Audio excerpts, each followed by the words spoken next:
your start today.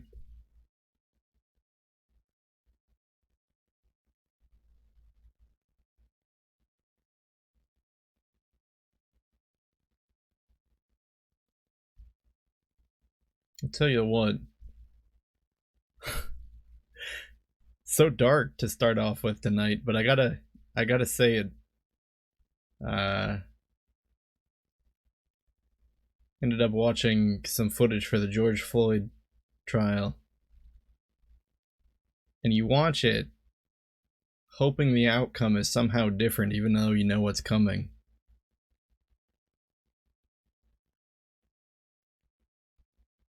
The heck is Wildcat Strike? Resolve one of the following of the corpse choice. Gain 6 credits or draw 4 cards. Why is no one using this card? This seems like fun.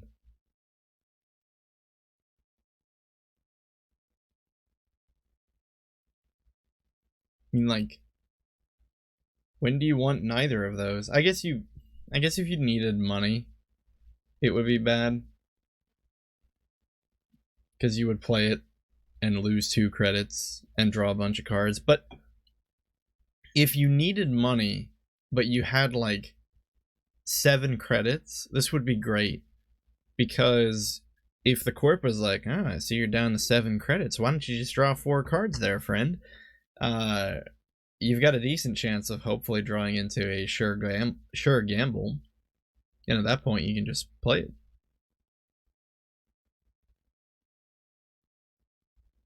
Why is no one using this card? This is a cool card. I gotta build an Anarch deck now.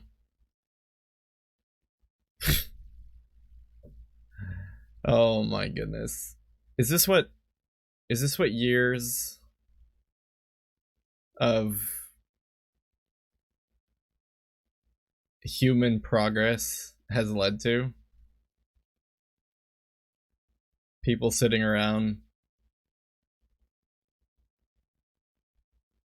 speaking into the World Wide Web about random digital cards. Let's have some fun. Let's stop being so pensive tonight. Alright, you know the drill. If you see your game streamed here tonight, or well, frankly, any night, and you don't like it, that some weirdo online is streaming your games, let me know.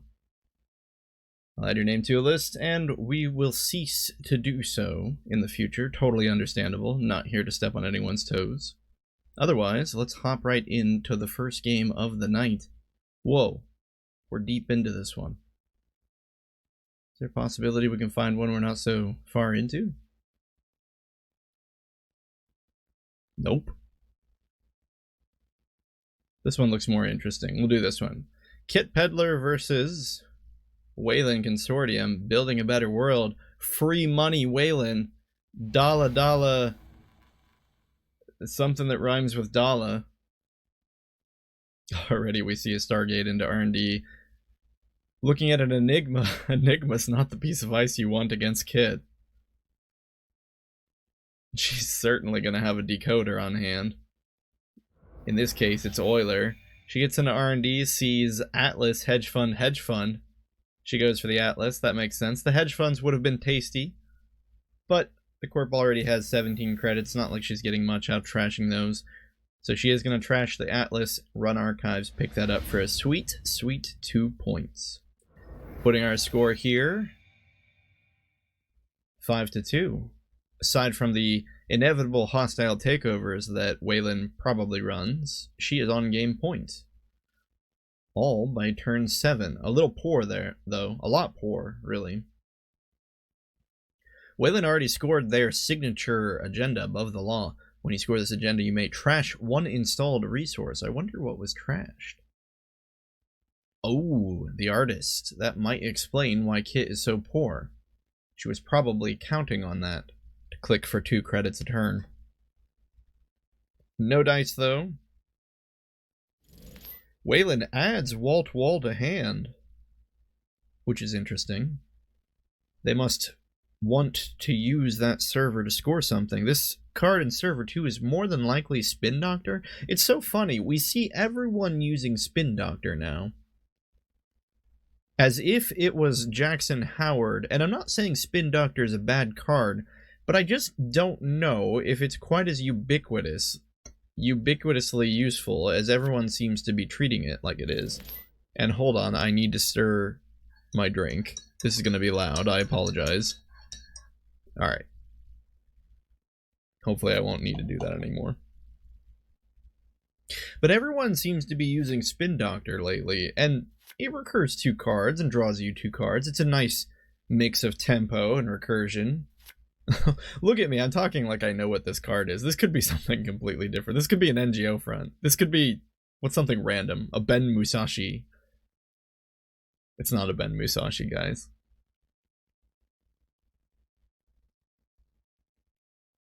Apparently, Kit overdrew and pitched Test Run and Euler. Gauss and Euler looking like the breakers of choice. Those are both the ones that gain something when they're installed.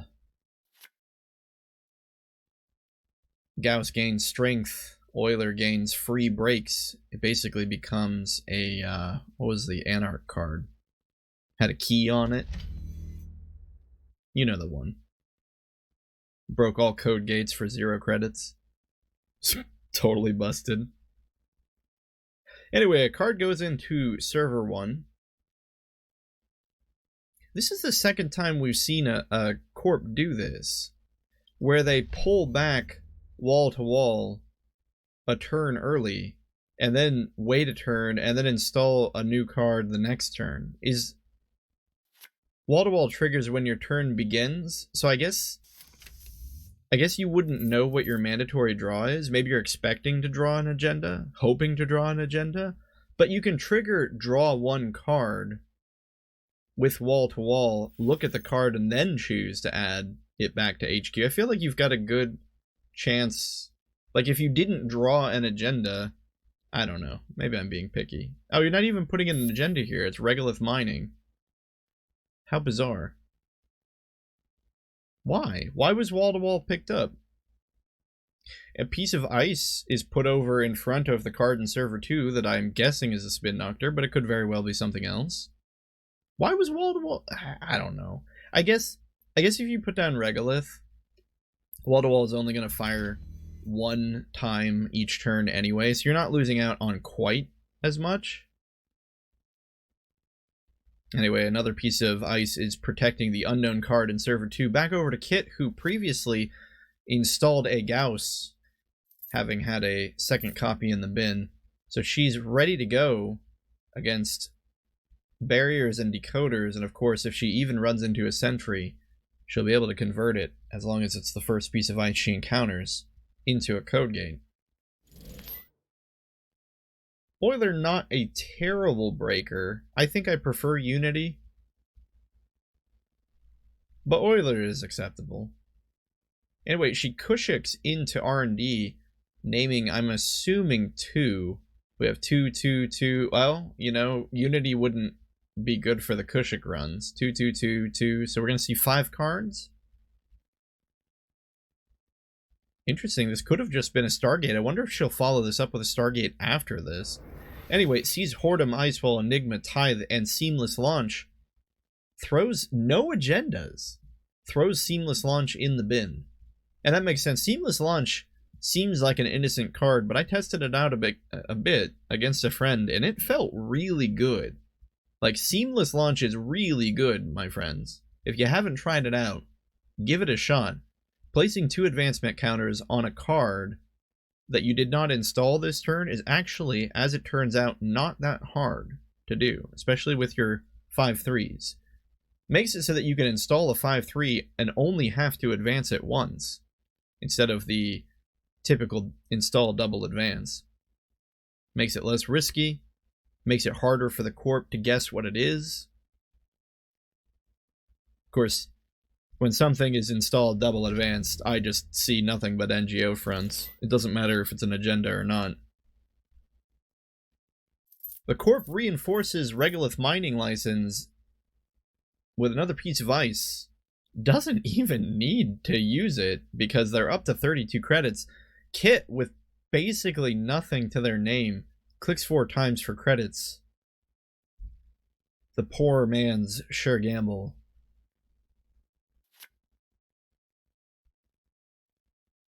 Back over to the corp. We've already got 7 cards in hand.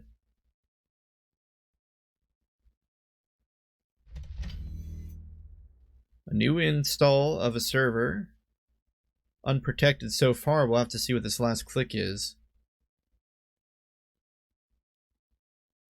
Kit definitely is completely open about wanting to focus on R&D, and yet this corp has not put even just another piece of ice in front of R&D. I'm not saying that they're going to lose, but it's curious. Why not ice R&D just a little bit more? Clearly they have the extra ice here. But no, instead they overwrite their regolith mining, which means they're out a credit on it, because it's a credit to click to install, res for 2, and then a click to take 3, so it's 4 resources to get 3. So they're down a credit, but again, that's fine. They have 32 credits. They can do what they want. Kit, though, understandably just ignores it, goes back in through the Enigma, because why not? Sees a Cerebral Rider, Hoard'em, and Predictive Planogram, chooses to trash the Hoard'em. That makes sense given those choices. Getting rid of ice before it's even installed is pretty strong. She plays VRcation. Strong draw card, best used at the last click, similar to Creative Commission. Drops a Procon, another Oiler, and a test run in the bin. She doesn't really need those test runs. The only breaker she's missing is her killer, even assuming that she even runs one. A little disappointing she didn't get that Procon earlier. There are one Procon, just one Procon in the bin. But I'm sure she would have liked to have had that a little earlier, although Procon might have been a target for trash with Above the Law. Had that been installed earlier, I'm sure Procon would have been a target. The artist is good, but Procon costs more and is more easily used. The card in Server 2 that I had assumed was a Spin Doctor is actually advanced twice, so it is not the Doctor.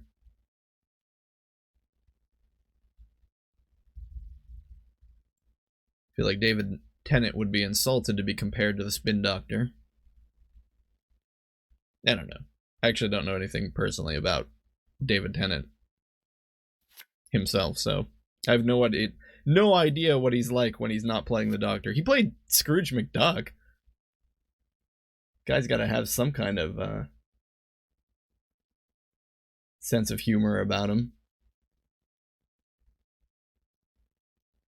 Corp draws up to a grand total of 8 cards in hand. They must be looking for something, but what on earth are they looking for? What are they doing?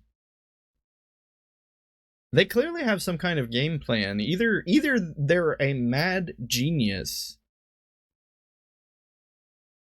and they have some how do you say Sherlock Holmes' rival? Moriarty?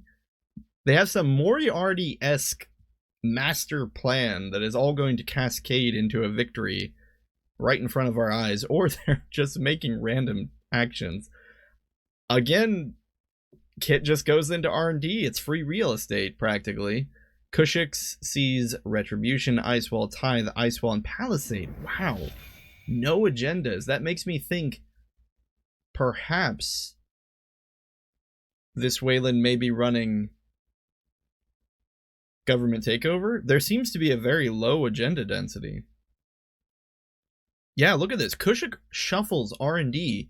She goes back in with Stargate, sees a snare, Icewall, and a superconducting hub, chooses to trash the superconducting. Well, and here I am talking about low agenda density, but apparently they run 3-1s. What is this agenda suite? A 5-3, a 3-2, a 3-1, increased hand size, but why? Why does Building a Better World need a bigger hand size? What are they going to do with that? I think at this point, I'd be a little frustrated if I was Kit. She's gone into R&D so many times and seen so many cards, and yet has really not gotten a ton. I mean, she did get the superconducting hub. Superconducting hug. An electrically charged hug. Anyway, she's really on game point now.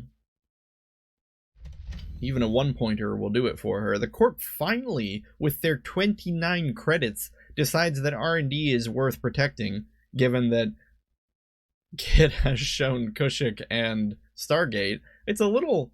I would say it's a little too late.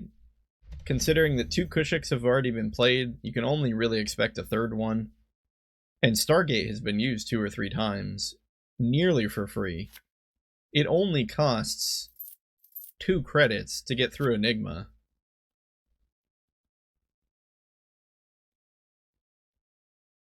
Still kind of having the main bulk of her finances destroyed.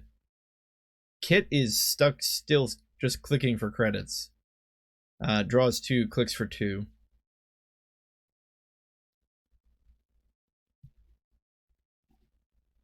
Now she does have a Docklands pass installed, but whatever is on HQ has been triple advanced. We haven't really seen what this Wayland uses for ice. I would not expect space ice, but it could be pretty bad if the ice was something like a Colossus.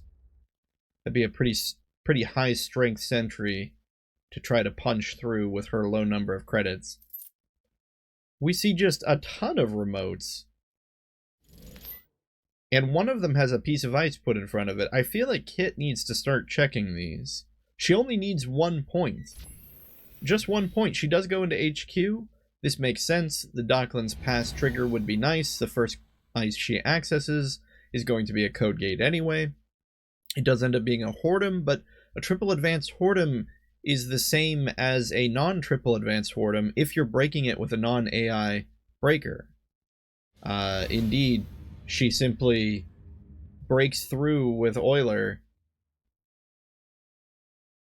accesses HQ, and even though she accesses an extra card with Docklands Pass, it ends up not mattering. Because the first card she accesses is Orbital Superior. What on earth is this agenda suite? This is somebody having a lot of fun. Even the runner is exclaiming that they're shocked that they whiffed the 2 Kushiks. I would have to agree. The 2 whiffs on the Kushik led me to believe that this was a government takeover deck, when clearly it is not. I think the Corp might have just pulled up a list of agendas and clicked on them at random, adding 1 or 2 of each. Like, there are 4 different agendas in the runner's score area, and 5 different agendas if you count both players' score areas. It's quite impressive.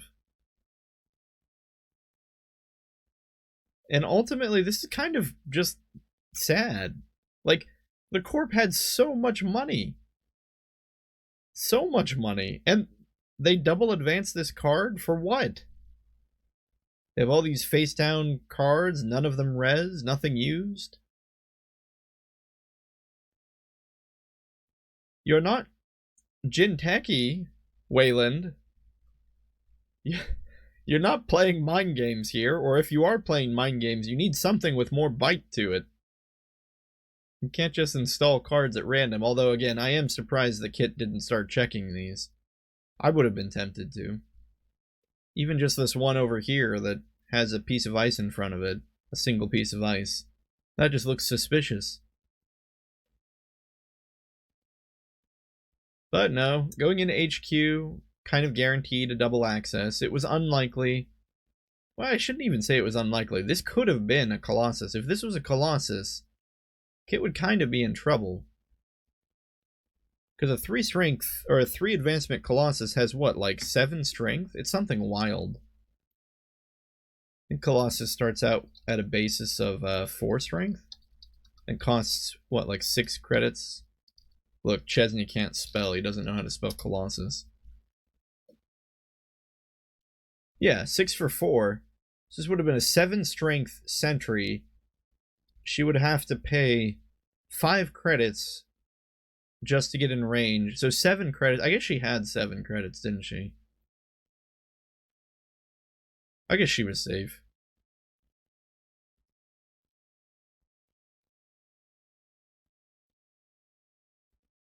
Again, the curious install of the DZMZ optimizer. I really don't know why so many people are running this in decks where it really doesn't seem to make a ton of sense to use it, although that's not entirely fair. I think I see what the game plan was. It was you simul chip your Gauss just to bring it back again, effectively for credit less. So if you have 2 DZMZs, you can do it for free. Well, free air quotes. You had to spend a credit and a click to install simul chip, and 4 credits and 2 clicks to install 2 copies of DZMZ Optimizer.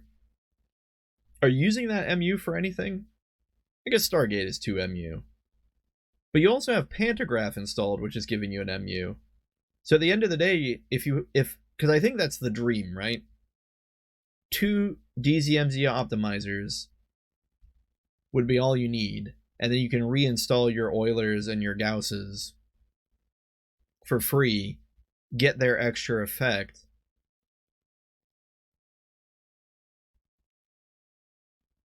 But at the end of the day, that's only going to cost you, even if we didn't see the killer, if there even is a killer. Well, let's assume there is a killer. That's 1 MU. So that would be 1, 2, 3, 4, 5. At most, you're looking at 5 MU. The extra MU from DZMZ Optimizer isn't even used. Are there Rozekis in this deck? I have to assume there are Rozekis in here somewhere. Because if there aren't, the extra MU from DZMZ Optimizer is completely wasted. And at that point, you're literally only installing it for the install effect, in which case you'd need to install programs 3 times. I know I just keep hammering this home, but I can't not overanalyze this fact. DZMZ Optimizer is only good if you're installing more than 3 programs after it's been installed over the course of the game, preferably more, or you're taking advantage of the extra MU. And if you can do both, well then heck, you're living on cloud 9, but you have to do one or the other in order to justify it being in here.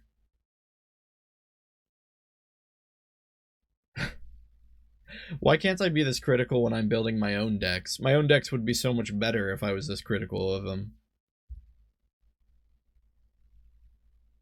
Okay.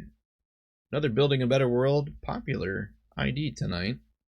Popular, we've only seen it twice. Could be the same person. I don't actually pay attention to usernames anymore. Against Zaya. Sadegi. No clue if that's how you pronounce that. The Versatile Smuggler. This is one of the first Zaya games we've gotten to see. I think we saw some a couple nights ago. I really like Zaya. I think she's pretty cool. I think she is what Gabriel Santiago wanted to be, but wasn't.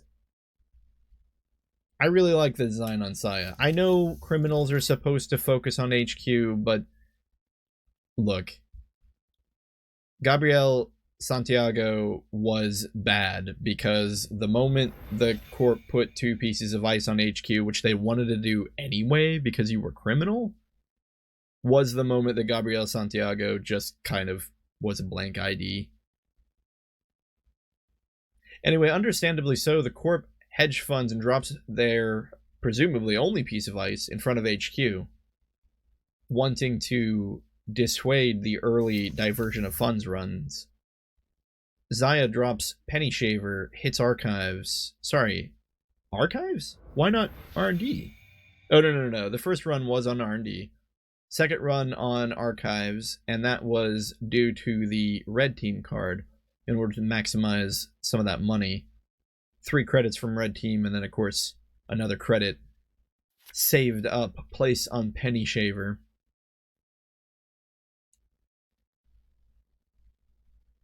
People have said it before, but cards that promote action are always better than cards that promote inaction, or rather take away action.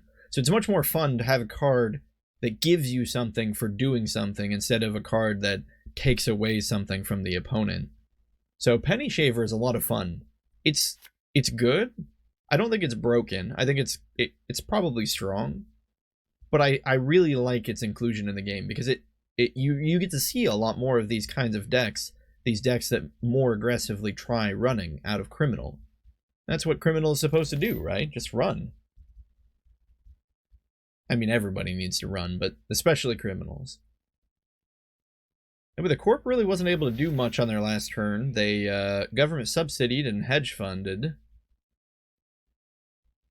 which leaves R&D wide open. I'm a little confused why the R&D run wasn't a red team run.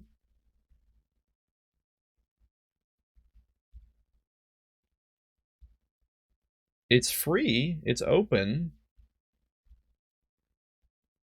I don't see a reason why you wouldn't red team R&D, but R&D wasn't red teamed. Instead, because it was dirty laundry. I think that's what happened. Did I miss this? Yeah. Chesney's a dope. No, that was the reason there was no red team on R&D. It was an dirty laundry and R&D.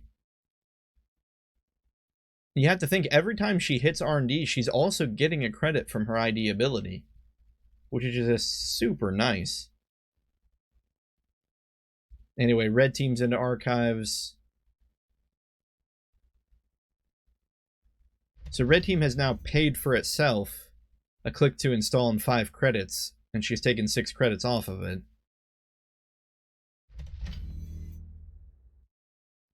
A little more than paid for itself, because of course those runs weren't in a vacuum, they were still accumulating Penny Shaver credits. Over to the Corp. The Corp... This has to be the same Wayland we just saw in the last game. They're playing the same way. Instead of icing R&D, which they really should do, they install 2 remotes. Sorry, they create 2 remotes, 2 blank remotes, with nothing behind them. Now, I'm not saying you have to double ice HQ in anticipation of the diversion of funds runs, but you probably should put at least a single piece of ice in front of R&D. There's no security testing on the table, so you don't necessarily need to ice archives just yet, but probably should have something on R&D. Anyway, Zaya drops Corroder and Bugalter, because why not? And jailbreaks R&D, gaining 2 credits for her trouble and stealing an orbital superiority. The Corp drops a card behind one of their 2 remotes. Again, a bit of a head scratcher why 2 were created if only 1 will be used.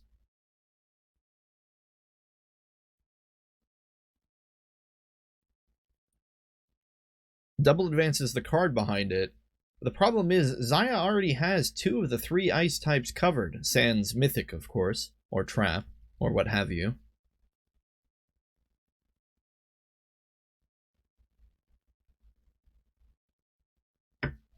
You look at this and think, oh my gosh, I'll worry about that later. You look at this and think,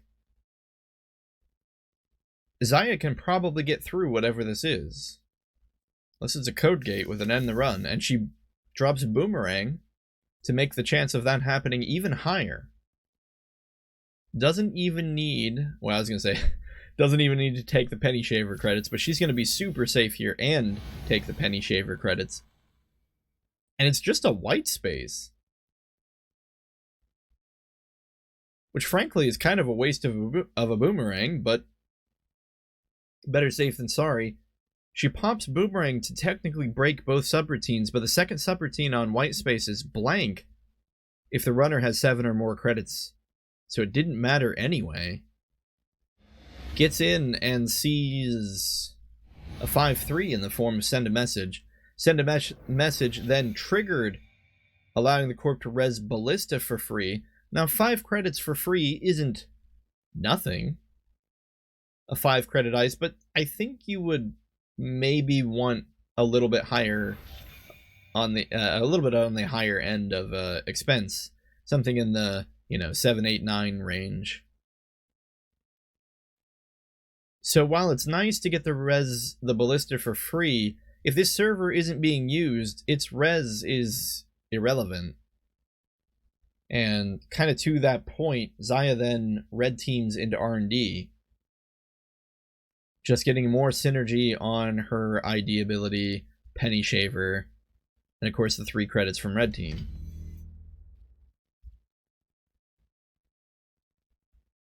It's interesting that the Corp gets a choice with Ballista, though. Trash an installed program or end the run. It's nice because sometimes you want one or the other.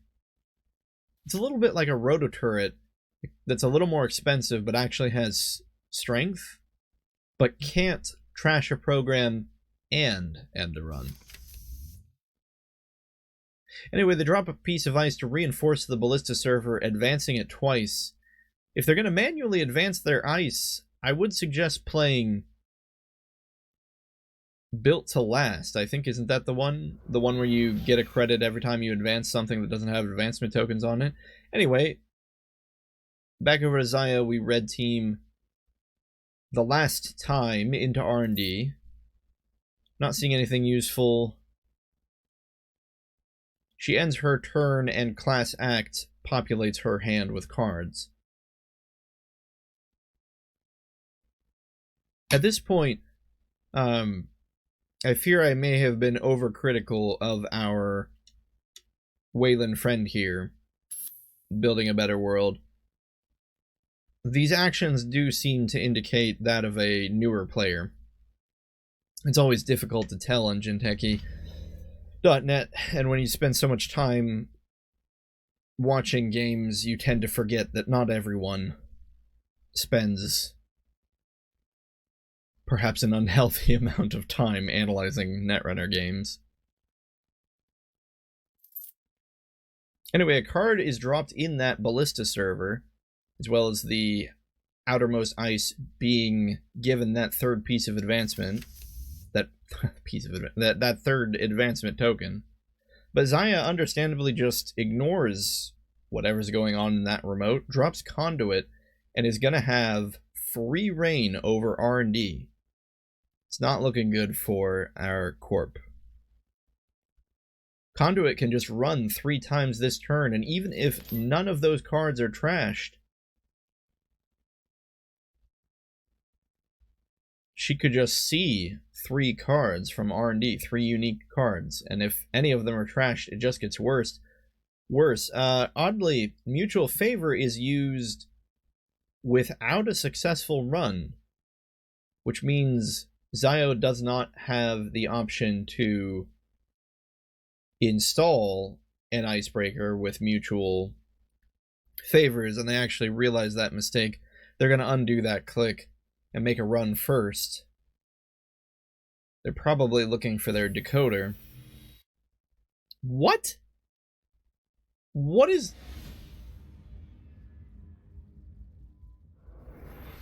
Okay. Well, the game's over anyway, so it doesn't matter, but...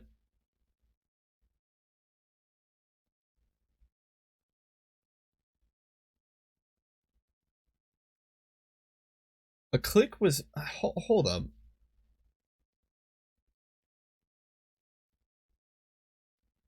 Oh, okay. The wording on Conduit is that it still gets a virus token, even if you don't use Conduit to make the run itself. This is actually a really interesting distinction, because it means that if you don't have any virus tokens on Conduit, you can still use your run events or your cards with run abilities, like an installed card that says click to run, like Red Team, and you still get the virus token on Conduit, you just don't get the extra accesses. But since you had 0 tokens on Conduit anyway,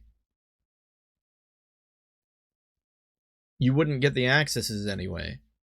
So it's a nice little balance. That's an interesting nuance that could be relevant. Like, say you have a Dirty Laundry in hand. You wouldn't want to use the Conduit run ability if Conduit had 0 tokens on it. You would want to Dirty Laundry first, then use the Conduit ability to run. Now, in this case, the runner just used the normal runner basic action to run R&D, which is also acceptable. It's not going to change the outcome. Conduit wouldn't see them any new cards, even if they'd used Conduit's ability. It definitely confused me at first, though, because I thought you had to use Conduit's run ability in order to accrue the virus tokens. At the end of the day, though, it doesn't matter. R&D completely unprotected. Hopefully this corp learns a little bit from their mistakes, and in the future begins to ice R&D. At least just one piece of ice on R&D. You don't need these 2 servers. They were never used at the same time. This white space could have easily gone in front of R&D. If it had, it wouldn't be the most taxing card in the world, but it would have forced Xayah to find her decoder and install it. Or she would just lose those 3 credits every time she ran through.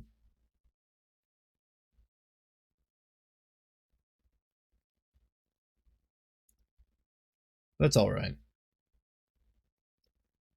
That's alright. Netrunner is, at the end of the day, a rather complicated... It's complicated in some ways and simple in others. It has a surprising amount of depth with a comparatively somewhat low entry point.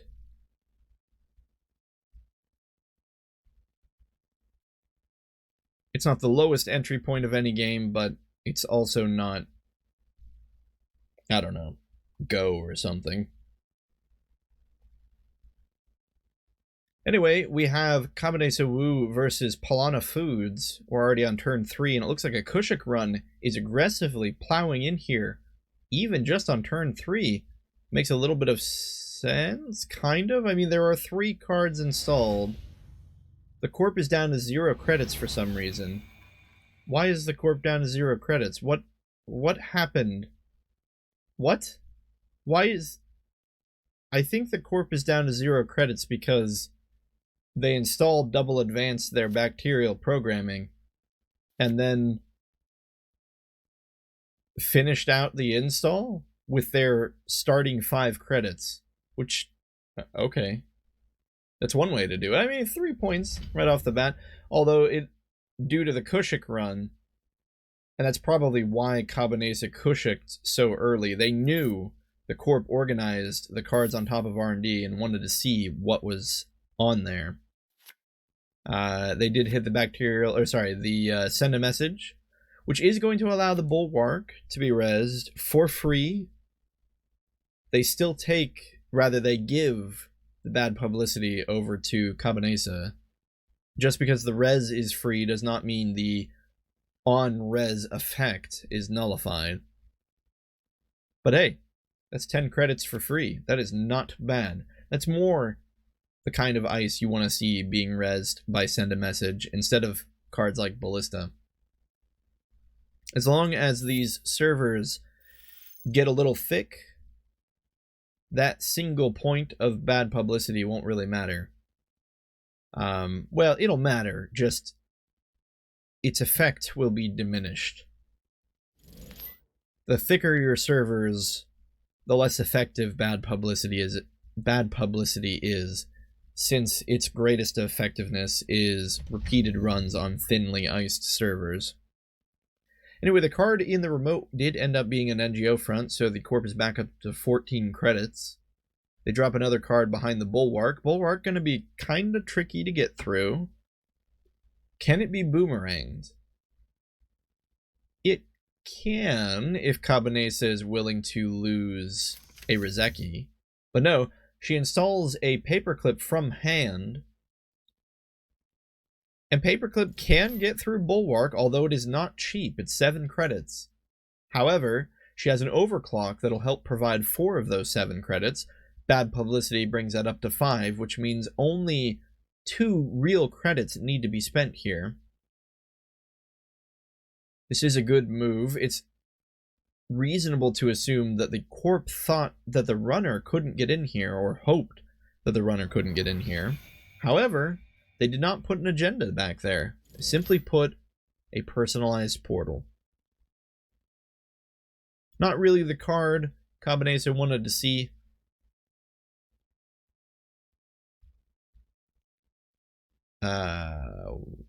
But they lost their paperclip. How did that happen?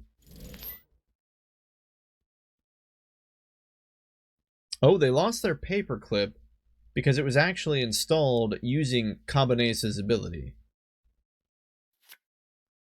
Wait, but no, they spec worked their paperclip. That's really cool. Since you're going to lose that paperclip anyway, you might as well spec work it, get some of that money back. It goes in the bin, and you can pull it out later. I like that. That's fun. Anyway, another card is put behind the Bulwark. Cabanesa drops an Imp, runs the unprotected card, sees a Polana Agroplex. You can see the strategy that Polana is trying to implement here.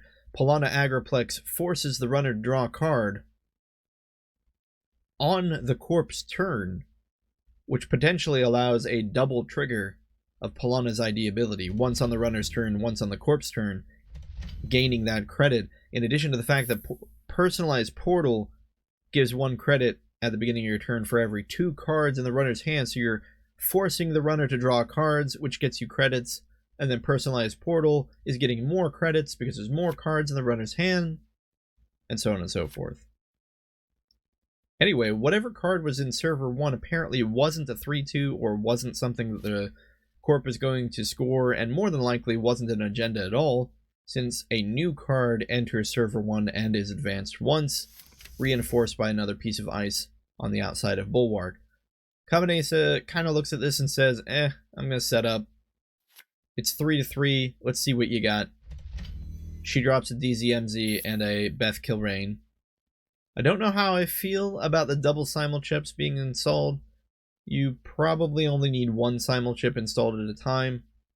It sounds small and petty.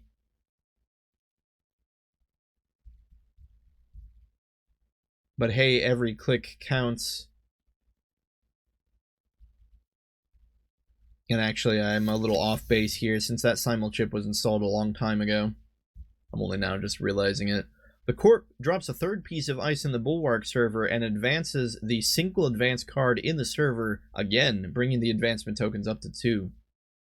Cabanesa drops a Docklands Pass and runs HQ, and this is a really good move, because if this card in Server 1 is something that the Corp wants to protect, they do not want to spend money resing the ice in front of HQ.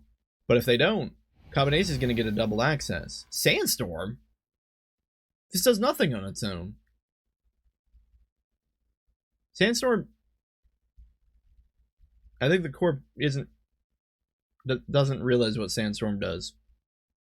So Sandstorm, of another server. No, once again, it's Chesney who doesn't understand what the ice does. Okay, so I thought Sandstorm had to move you to the outside of the server you were on. This actually makes a ton of sense. So Sandstorm, being a deflector, trap ice, has no subtype that can be broken by conventional breakers. Instead of getting to run an HQ, Sandstorm is trash. So essentially for 2 credits, the Corp has redirected Cabanesa Wu into Server 1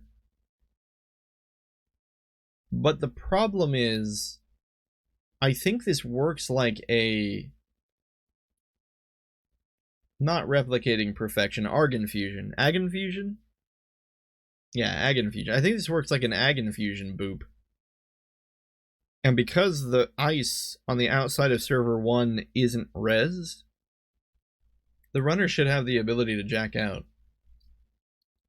Let's just really quickly look that up, because I'm curious myself.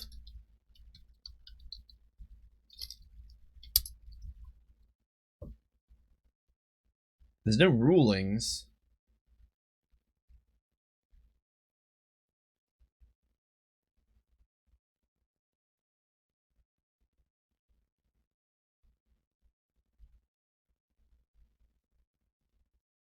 Move Sandstorm so that it is the outermost piece of ice protecting another server. The runner continues the run from this new position as now running on this new server.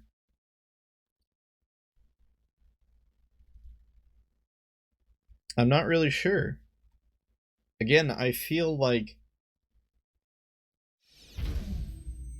Yeah, I don't know how useful that was. So the Corp essentially paid 2 credits to stop a run on HQ, but now HQ is completely wide open. So the runner is going to just go back in.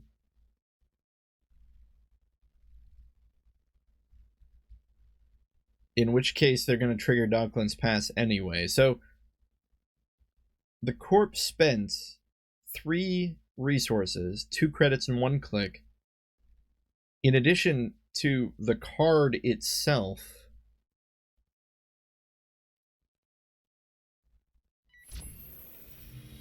to lose the runner a click, essentially. Doesn't seem good. I think it would have been smarter to save that Sandstorm for a time when something was res on the outside of server 1. Anyway, Docklands Pass sees Punitive Counterstrike, which gets imped, in addition to Mumbad City Grid, which gets trashed. Cabanesa goes in again, sees the NGO front, and trashes that for a credit.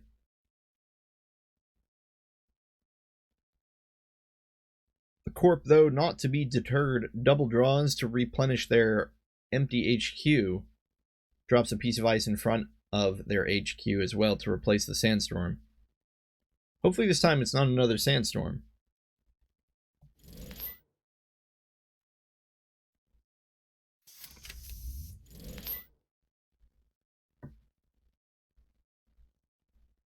Telework contract enters the table to help power Kushik.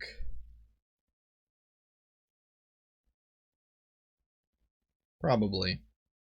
No. I think we're naming 2 here, so the telework contract actually is not helping Kushik. Little bit of a suboptimal...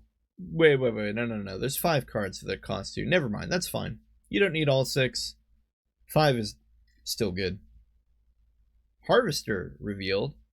Now this is an interesting card to see out of Polana. Harvester... How do I put this? It's cheap ice. It's cheap ice that, in the wrong scenario, can help the runner more than the Corp. If you're not going for a grind out victory where you're just trying to grind down the runner's deck, then its effect is not necessarily that good.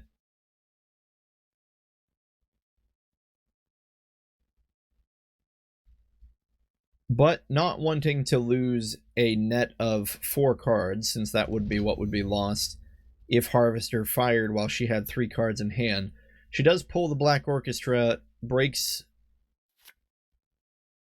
the subs,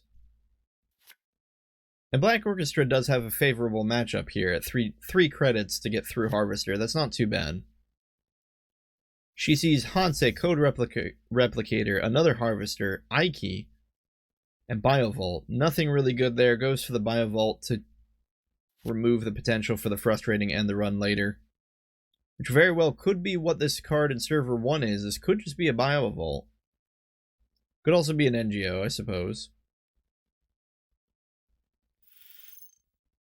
Ah, there it is, the NGO.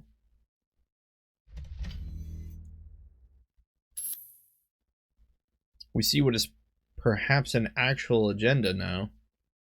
Entering server 1 and advanced once.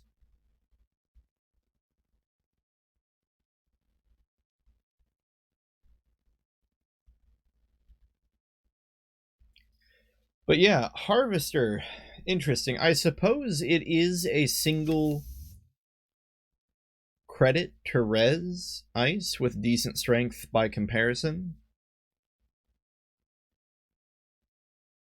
But you're playing Polana. You don't need to be stingy with your money. You're gonna get a credit per turn, more or less. Plus, it does not synergize very well with Send a Message. You're not going to be very happy if you res a Harvester with Send a Message. Or Ike, for that matter. If you're not going for a grind out victory, Ike is generally the better of the two.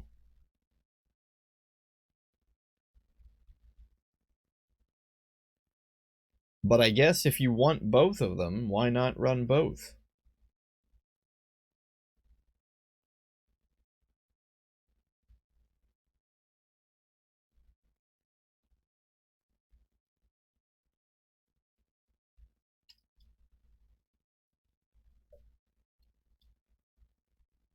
Black Orchestra had to be reinstalled, perhaps because the previous Black Orchestra was...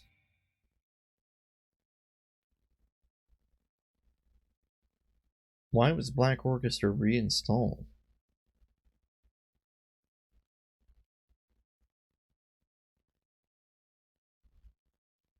When did we lose Black Orchestra again?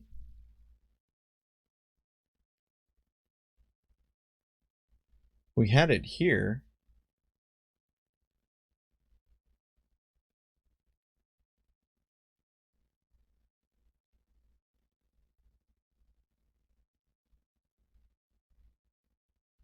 I don't know. Was it teleworked? I don't think so.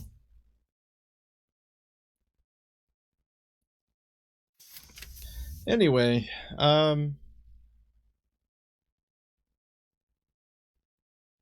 couple programs being dropped, discounted, or at least the first one discounted by DZMZ Optimizer.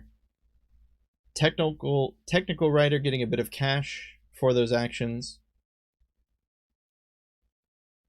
And an Aesop's pawn shop. And the man himself, Tao Salonga, comes out, or Dao, depending on how you want to pronounce that. Turns out the card in server 1 was just a gene splicer, but that's still good for 1 point.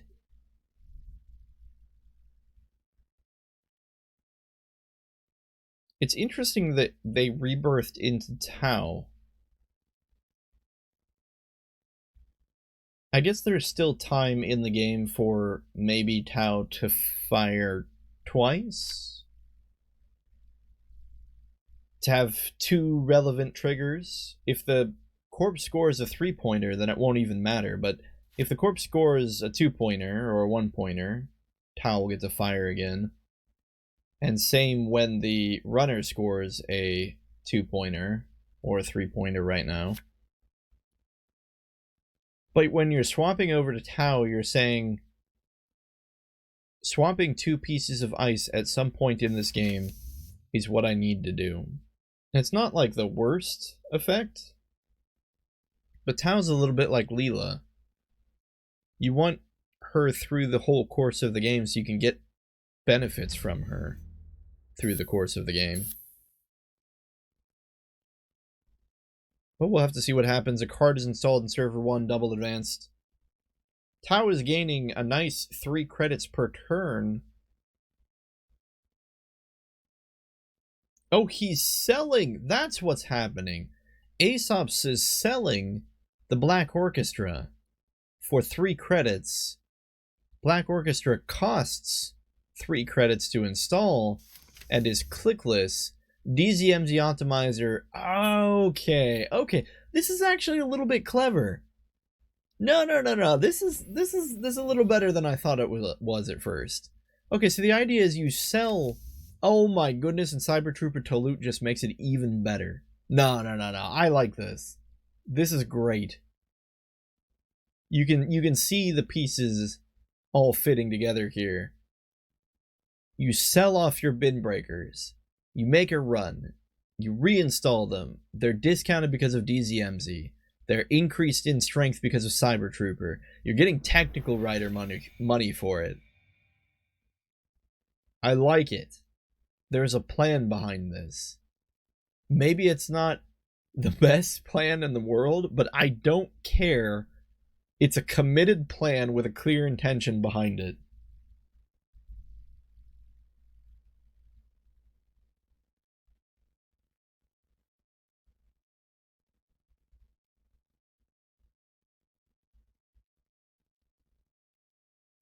At any rate, a run into HQ sees a code replicator and a punitive counterstrike.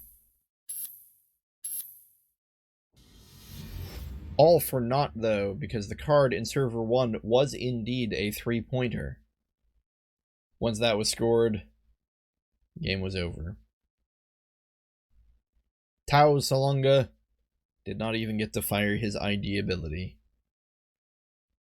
But still, who cares? We finally got to see what the heck Tao was trying to do here. And you know what? It wasn't that bad.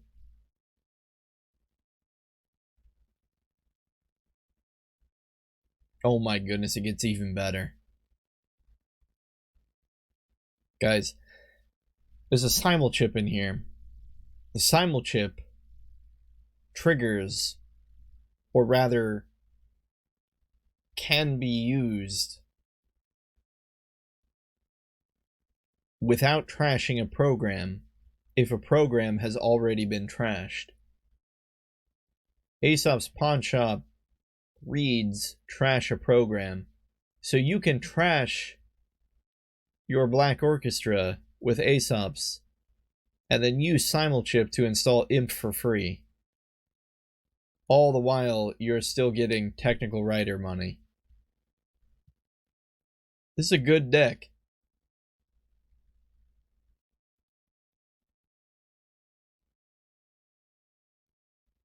Unfortunately, though, just wasn't enough. Corp was just able to score out, which is a little surprising. I think the problem with this deck is it takes way too long to set up.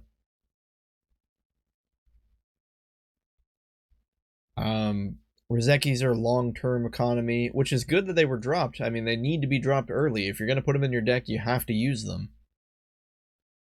But this deck doesn't apply a ton of pressure. It's got an engine. The engine seems good. But the journey there doesn't push the corp very hard.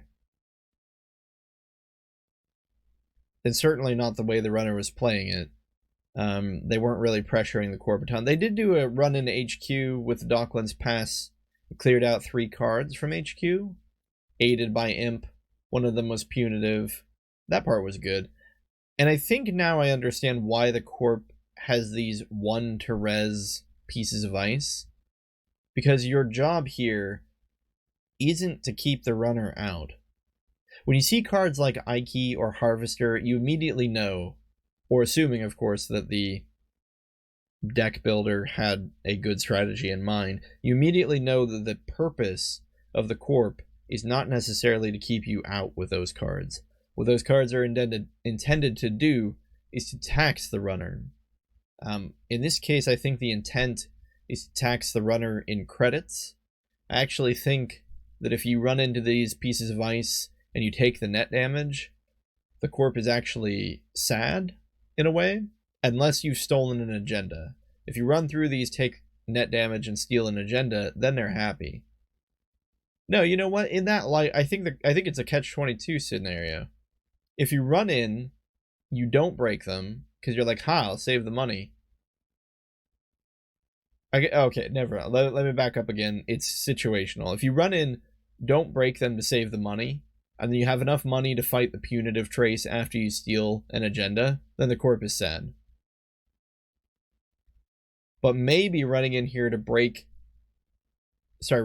taking the net damage drops you low enough so that punitive can kill you. Or you pay an unfavorable amount of money to break these compared to the amount of money the corp spent rezzing them. So you have lower credits, so you're also more susceptible to punitive.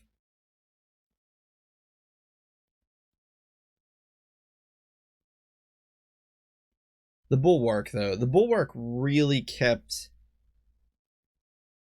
Tau out. Even with Paperclip, it's 7 credits to break. That is not cheap. But when you consider the fact that Polana rezzed it for free, it's just even worse.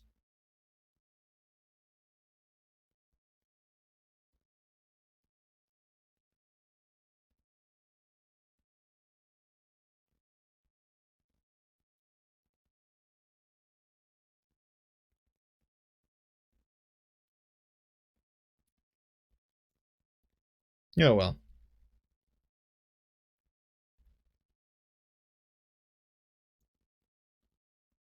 Alright, looks like we have a Vanilla Tile Salonga versus Restoring Humanity Jinteki. The ID that wants face-down cards in their archives to gain a single credit. They get paid for dumping their trash. Hey, we see Wildcat Strike. What'd the corp let the runner do? Draw cards, it looks like. Alright, alright.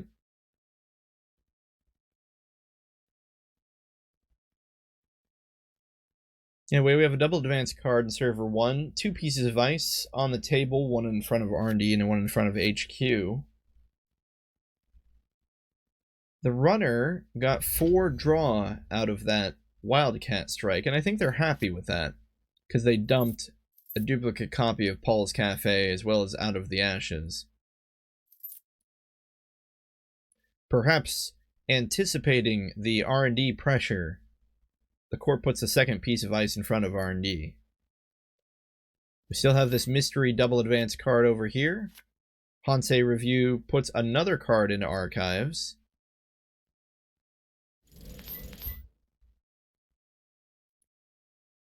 Tau very happy to just piece in our time, and Wildcat strikes again. And the corp again giving Tau extra draw, but I think he's happy with that. He's at a position where he no longer needs the money exclusively, and either or is good for him, the draw or the credits. You have to think, though, the draw is probably almost always what you're going to give the runner. Wildcat Strike, in a way, almost always reads pay 2 credits to draw 4 cards. I don't know, now that I think about it and see it in action. Now it looks like Obokata Protocol was stolen. Using Whistleblower. Hang on. Did we run that and then run it again? Is that what happened? Axis's Obokata does not steal. Yep, that's exactly what happened. Obokata was installed, accessed, Whistleblower. I have never seen Whistleblower actually used successfully. Holy crap. You know what's so sad, though? It ends up not mattering.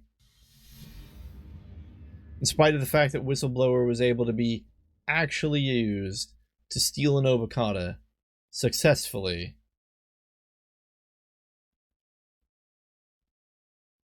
The runner gets flatlined anyway from the double punitive. They just had too much money. Hansei reviews, NGO fronts, plus the extra credit from having a card in archives. Punitive for the win. We are seeing that a lot lately. A lot of punitive victories. Now, what was Tao trying to do here with Paul's Cafe? Paul's Cafe is a little bit like Personal Workshop. Okay, so you click, you can put a program or hardware on the cafe.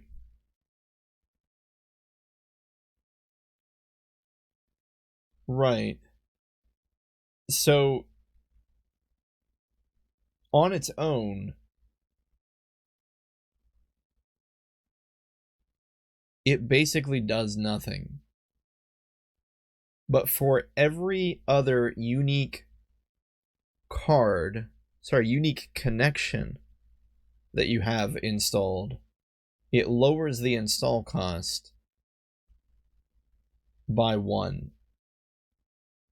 Now, even though it sort of doesn't do anything on its own without extra unique connections installed, because essentially it counts itself as a unique...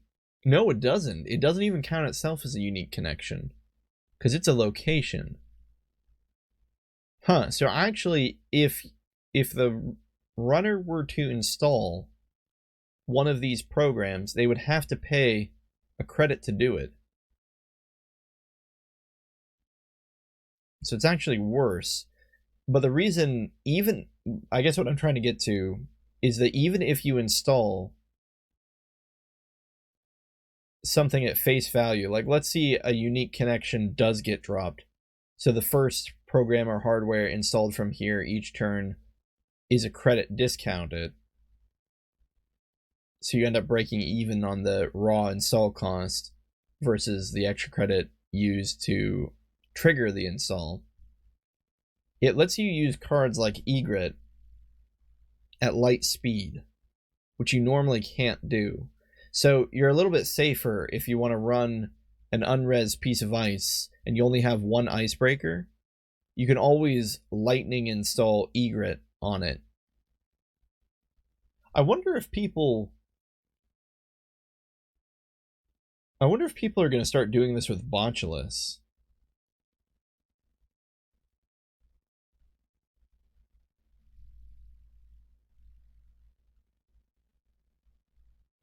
Like, wouldn't Botulus still generate tokens while it's sitting? Well, no. I think the problem is Botulus has to be installed on a piece of ice, right? Isn't that one of the conditions? Yeah, install only on a piece of ice. I bet Paul's Cafe has some kind of special ruling that says you can't install cards on it that normally can't be installed on it.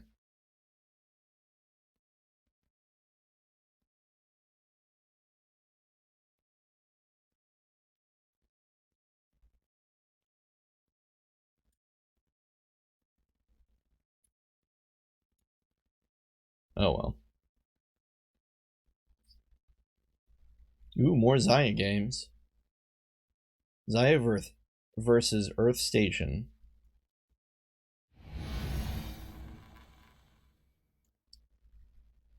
A Bravado into HQ sees an Enigma, and with no breakers on the table, it's going to be a click lost and a run ended. Bravado money still comes through. Well, the Corp is probably happy with that. Eli on R&D. Corp actually just takes 3 credits. They're down to 0. Understandable. They res 2 pieces of ice already. The Ice Archives, which is an interesting move. I don't know what they're icing archives for. There's nothing currently present in the game that would necessitate that kind of a move. Zaya goes ahead and clicks through Eli with a jailbreak run to not only see 2 cards but draw a card from the jailbreak run in addition to gaining a credit on Penny Shaver. Install double advance the hostile takeover.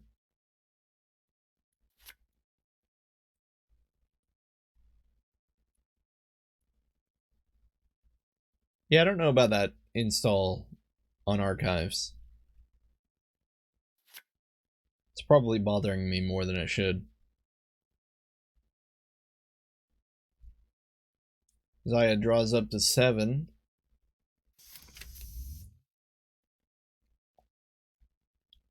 Drops the common Docklands Pass. Definitely wants to go into HQ for that, not just for the double access, but for the double trigger on her ID ability. Oh, that was something I didn't mention. When she jailbroke into R&D, she also got paid 2 credits for doing that. She clicks for a credit and loses a buffer drive from her grip. Probably isn't quite as concerned about buffer drive because she's not looking at a Jinteki deck, a grind deck, so on and so forth.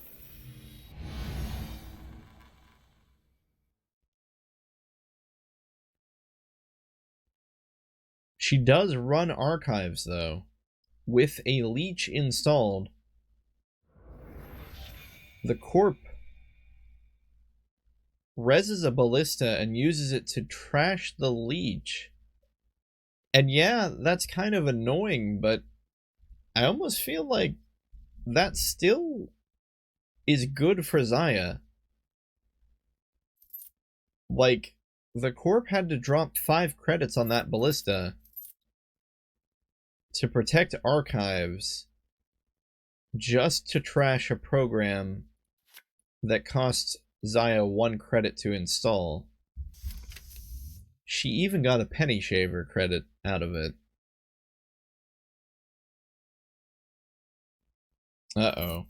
Although that might not be quite as good as I thought, since she's using Buzzsaw, she's probably also using Cleaver. Which means, unlike Mimic and, oh, what was it? It was something 3.0. The Key! I'll remember it in my sleep, I know I will. Anyway, unlike those cards which can't be boosted in strength, even though Buzzsaw and Cleaver can be boosted, it's incredibly expensive to do so. You would much rather lower the strength of the ice with a card like Leech.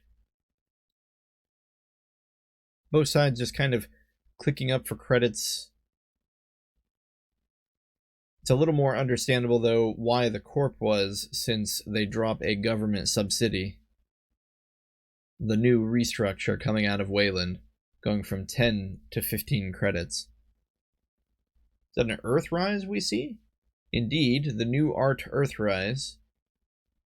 It's going to draw Zaya the cards she presumably will want and need. Earthrise is always a little expensive, but if you can afford it and not lose too much tempo by installing it, it is good over the long run of the game. What is going on here? Why are we dirty laundrying? There must be a reason for this. Hold on. So we dirty laundry into archives. 4 credits to break Ballista with Begalter. 2 credits come back. We get into archives, get a penny shaver credit, the dirty laundry money, and Leech, but why not? Well, no, I can see why not. There was no Fractor installed. That run still at least generated a little bit of revenue and got a token on Leech. Anyway, Cleaver dropped by Zaya, and she does indeed use that Leech token to give Eli -1 strength, allowing Cleaver to break it for just a credit. Holy crap. We have seen some efficient Eli breaks in our day. Corroder cost 4, then Paperclip cost 3, and that was a big deal, that it somehow cost less to break Eli than Corroder did, but holy crap. With a Leech, Cleaver breaks Eli for 1 credit. That is cuckoo bananas.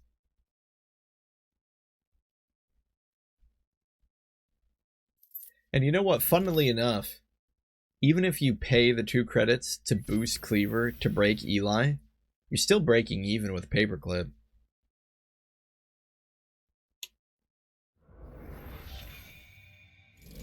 Anyway, she goes into R&D, or sorry, Archives again with just a normal run, and I think that was to be on the safe side to get the leech token again, to hopefully have the ability to drain the strength out of ice if needed before doing this Maker's Eye run. 7 credits are used to res Pharos, although it does not have 3 advancement tokens on it. So the strength is just 5, dropped down to 3, and broken with Cleaver for 2 credits. Eli encountered and also broken for 3 credits. Gets into R&D and sees an Oaktown. The Corp hedge funds and then manually advances Pharos. That's rough. I don't think you want to be manually advancing Pharos if you don't have some kind of synergy with it.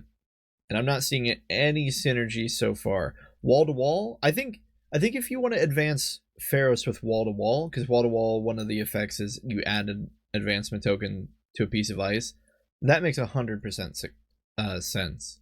It's a free effect anyway.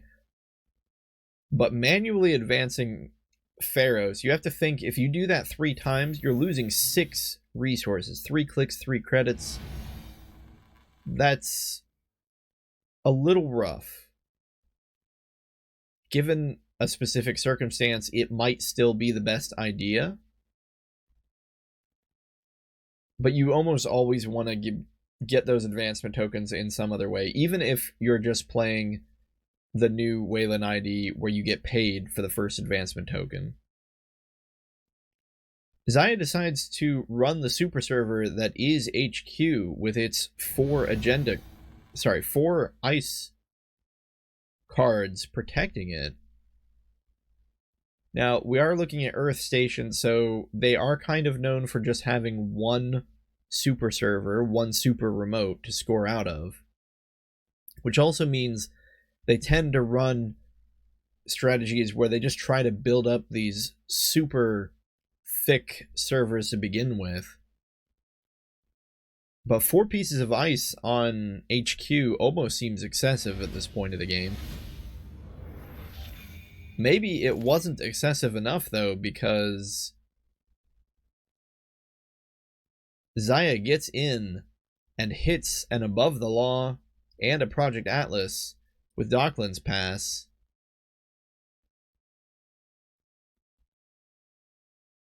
And almost to add insult to injury, emergency shutdowns the Archer that was res during that run.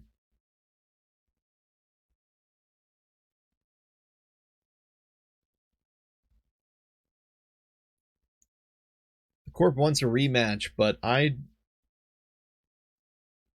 think Zaya's got it. I didn't see a lot going on the Corp side of the table. Let's see if we can catch that rematch.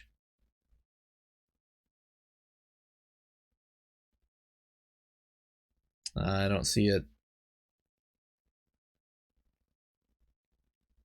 That would be an interesting rematch to see if the Corp had a game plan that was capable of overcoming that Zaya deck.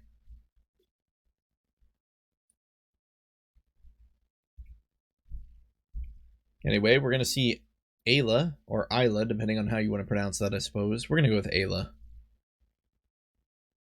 Getting those 4 cards attached to her ID that she can draw at any time, any of them, using a click. Nice, another precision design game. I don't know why, I can't get enough of this ID lately. First turn is not the most common out of a Corp. 2 new remotes and an icing of R&D. No money, no clicks for credits. Just 2 remotes and an ice on R&D. Either they're extremely bold, or they just have no agendas right now. The runner draws one of their Isla cards. I said I was going to say Alo, didn't I? Ayla cards. It solves a Rozeki and a DCMZ optimizer, not in that order.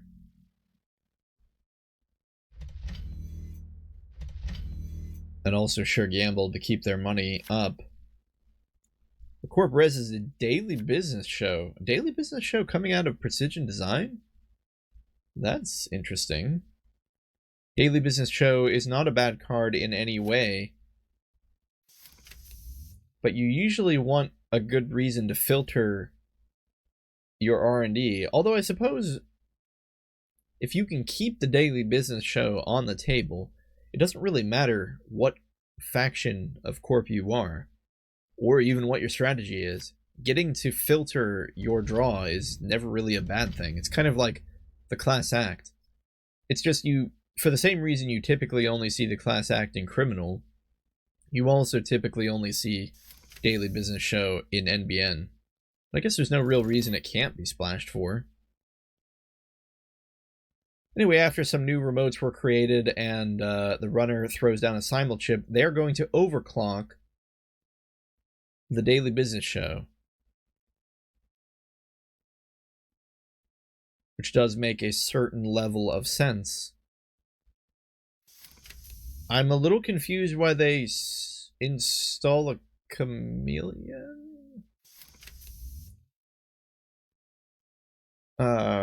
What is happening here?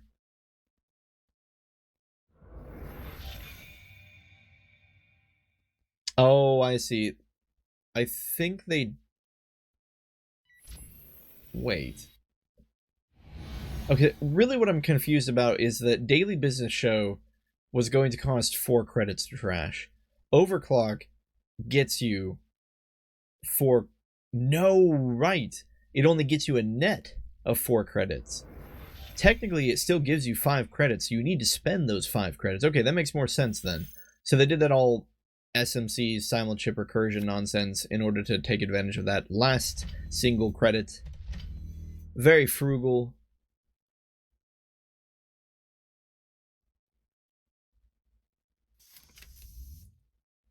Anyway, they do end up trashing that daily business show, which makes a lot of sense. You don't want that sitting there over the course of the game. Nico campaign is rezzed behind a single piece of ice. The runner, happy to go in there and trash that, recognizing the corp is down to 4 credits, probably can't afford to res the ice in front of the Nico campaign.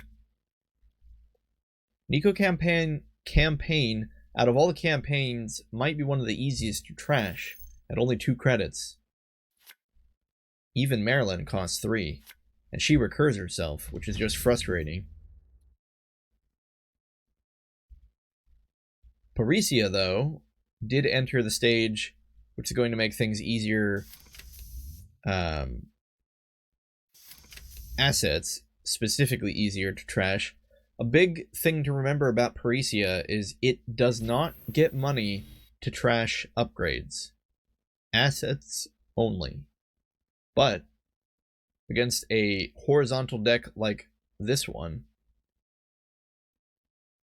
that Parisia money is going to be very appreciated.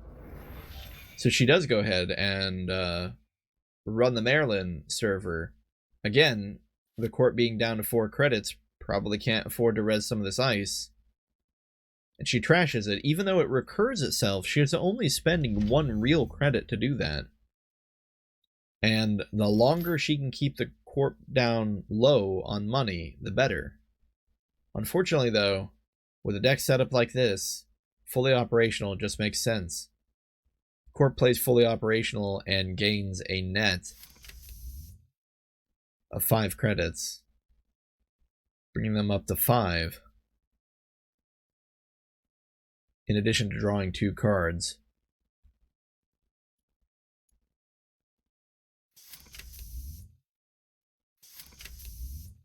Telework contract going to help Ayla get some money back in her accounts. She also drops an echelon. Program gets +1 strength for each installed icebreaker, including this one. That's right. Echelon is the counterpart to Unity. Only it gains raw strength instead of extra strength when boosted per icebreaker installed. Spin Doctor enters the stage, putting the corp up to 9 cards in hand. One of them dropped in a new remote. Biotic Labor played. The new remote card is triple advanced, and we see, is that a transubstantial? It is. A luminal transubstantiation, giving the corp 3 more clicks to perhaps organize this hand size of 8 they have. They install another card in a new remote.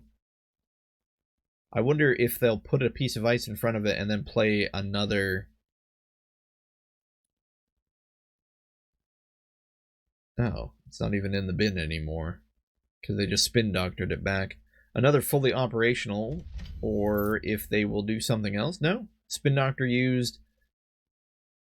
Card replaces where spin doctor was, face down. Click for a credit. No cards trashed though, because Precision Design has a hand size of 6. So they get to keep all 6 of those cards in hand. The runner runs into HQ, tries their luck, gets hit by Tithe, runs the face down card in server 4. The corp only has 1 credit. They're really too poor to do much of anything. They see a daily business show. Ayla doesn't trash it. She's low on credits. The corp is also low on credits. Wants to save that money for something more tasty, like the Sansan City Grid she sees in server 3, although that drops her down to 0. However, she's got a little bit of time. Makes a certain level of sense to go ahead and trash that Sansan City Grid, but I don't know if it was the right choice, if that makes sense. Like, yes, I get it. You want to trash the Sansan. You want to prevent the fast advance. But is it worth it to drop down to 0 credits? She does get 2 back from the Rozeki at the beginning of her turn. And yes, Sansan...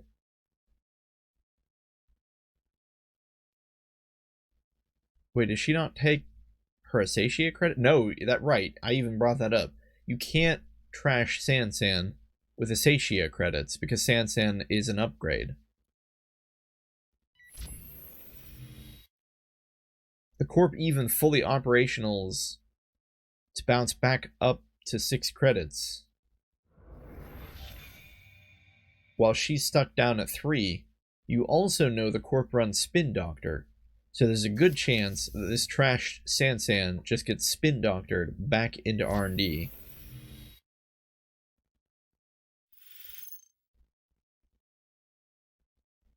Anyway, she runs server 3. Calvin Bailey res for free, trashed using Parisia credits and 1 real credit, but has the on-trash effect of drawing the corp 2 cards, which also triggers Daily Business Show on the runner's turn, sort of double dipping into that ability.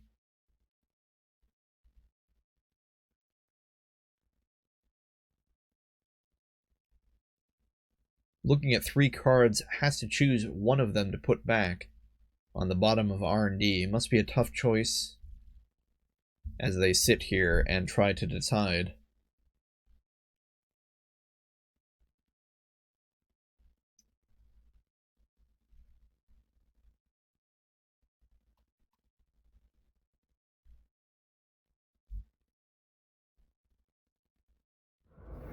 No. Actually, it looks like there was a bit of a Jinteki bug that prevented the game from moving forward. And this is sort of the point where I think the corp starts to get a little bit ahead of Ayla. If it weren't for Ayla's Parisia, I think Ayla would have lost complete control of this game by now. But Rez's a pad campaign and a Maryland campaign does HB and still maintains 5 credits while doing so. Even more now, after playing fully operational to bring themselves up to 12. And this is where it gets really tough for Ayla. Ayla can jump in here and trash the pad campaign, but it's going to cost her 2 real credits. If she wants to do that. And Maryland campaign is still going to be ticking down, even if she does that. And at this point, contesting HB's board state is losing her more than HB is losing. And so she has to start getting set up. She has to start sort of moving forward with the next stage of the game, which will be presumably an attempt to run on the servers and actually start scoring, or rather stealing, agendas. Base Cheerbog, resed and used. Sort of an asset version of Bionic Labor that's a credit cheaper.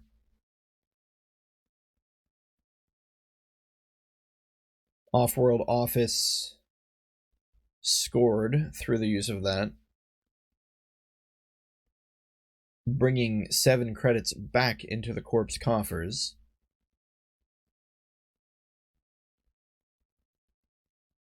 So really, once you count the res cost of base Cheerbog and the 4 credits spent to advance off-world, you break even.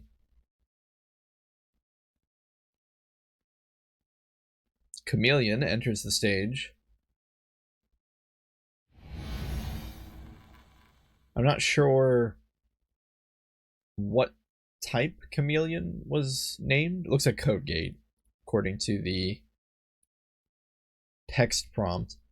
We run into a sentry, though, but that can be broken with Echelon. For 5 credits, it's not a great matchup.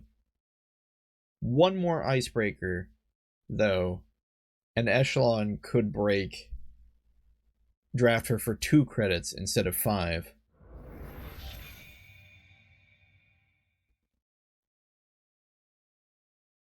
Run server 4 and sees a daily business show, and then they realize they already knew that was a daily business show. They had just forgotten. Little unfortunate. They decided to jailbreak HQ,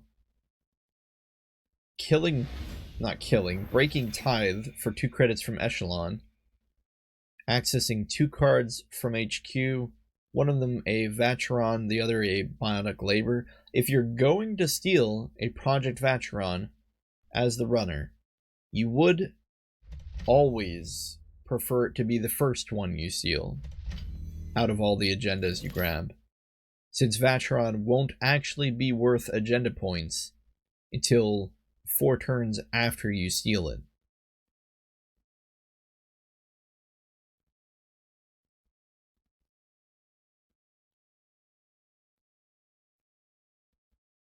Corp, though, playing heavy into that horizontal playstyle, that fully operational setup,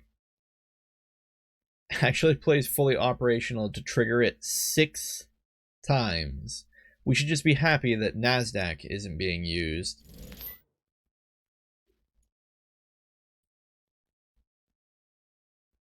Ayla tries to wrest some kind of control of this game back onto her side of the field by jailbreaking again into HQ.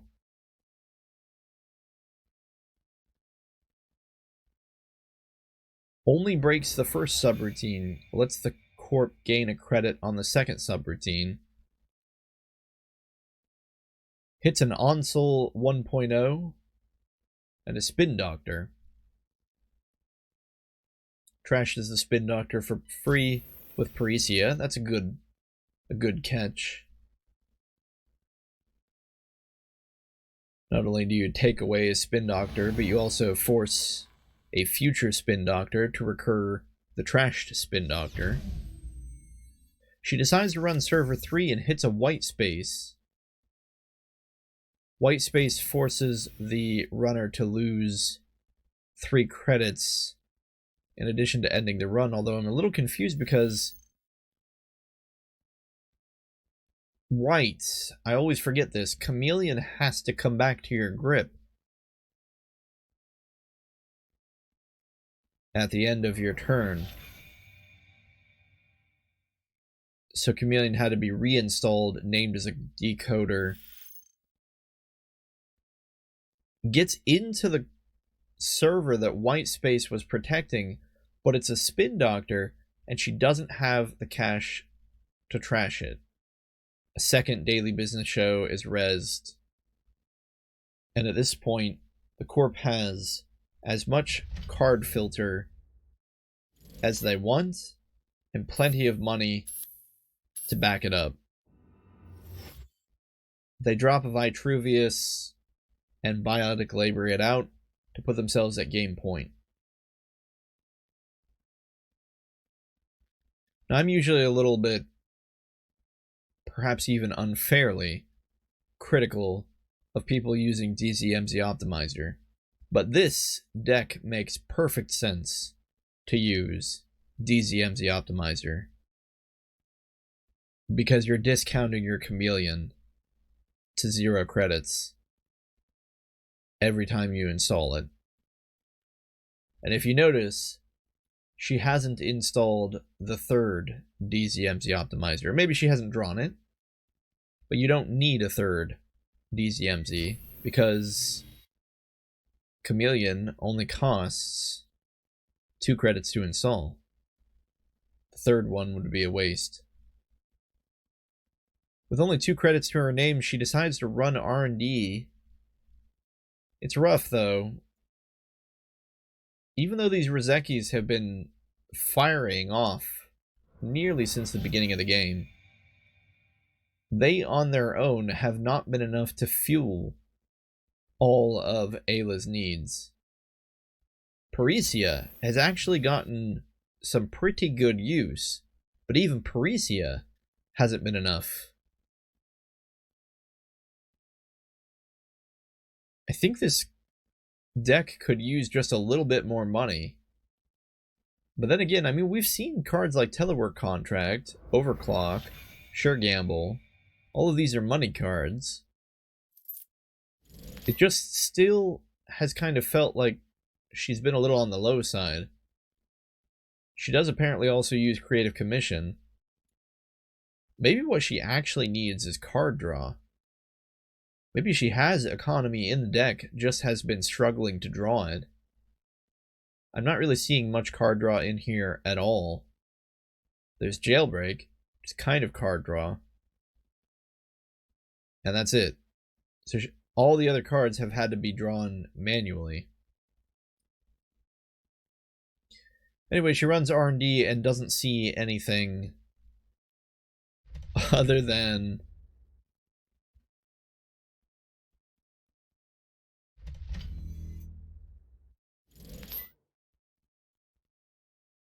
wait, how did she get into HQ? Sorry, looks like she actually ran, yeah, runs R&D, accesses an unseen card, runs HQ, accesses fully operational, which is, I'm sure, not really exciting to see because it means the Corp can also trigger all of those gain 2 credits, draw 2 cards again.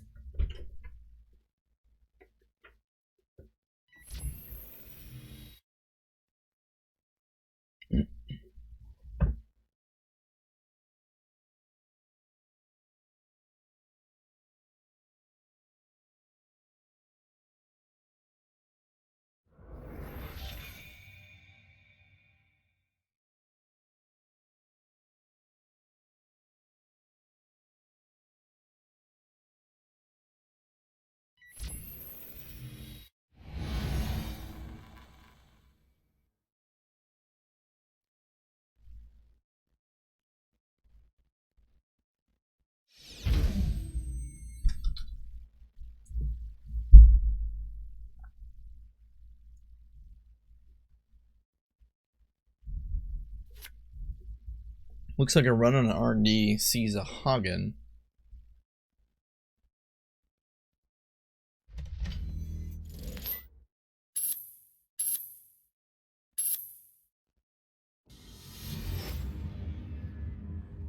It's all for naught, though, as a Vitruvius is triple advanced with a biotic labor.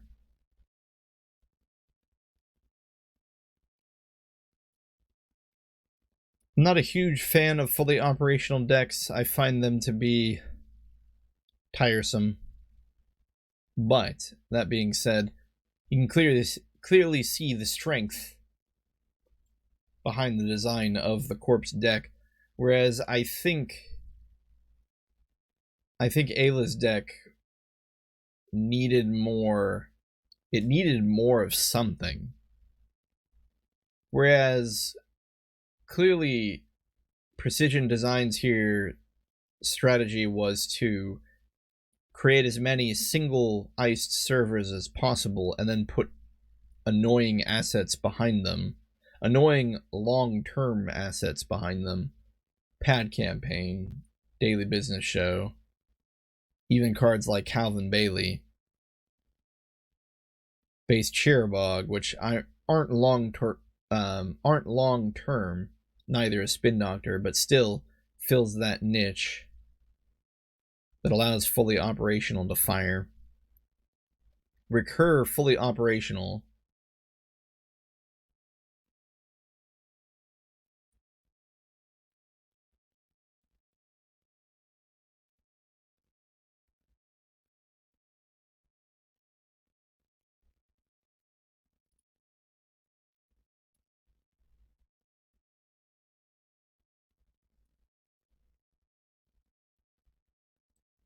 But when you look at Ayla's deck, aside from the use of Chameleon and DZMZ Optimizer, there's not a lot of synergy happening here. These cards aren't terrible cards. I feel like I say that a lot when I look at a deck that isn't synergized.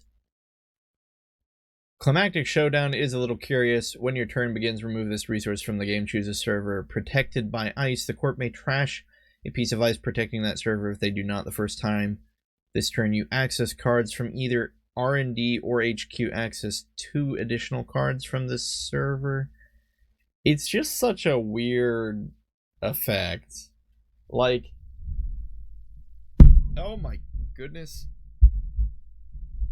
One of these days I'll have a better setup so my mic doesn't keep keeling over. Hang on.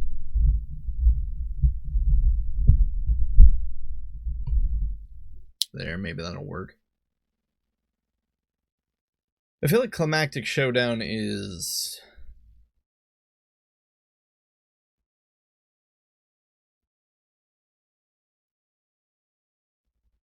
I don't know. Theoretically, I think best case scenario, I think the way you're supposed to use it is the corp puts something in their scoring remote, right? And you guess that it's an agenda. And so you play, or rather you remove Climactic Showdown from the game, because it has to already be installed when your turn begins. So you have to telegraph that you can do it. But so you remove Climactic Showdown from the game.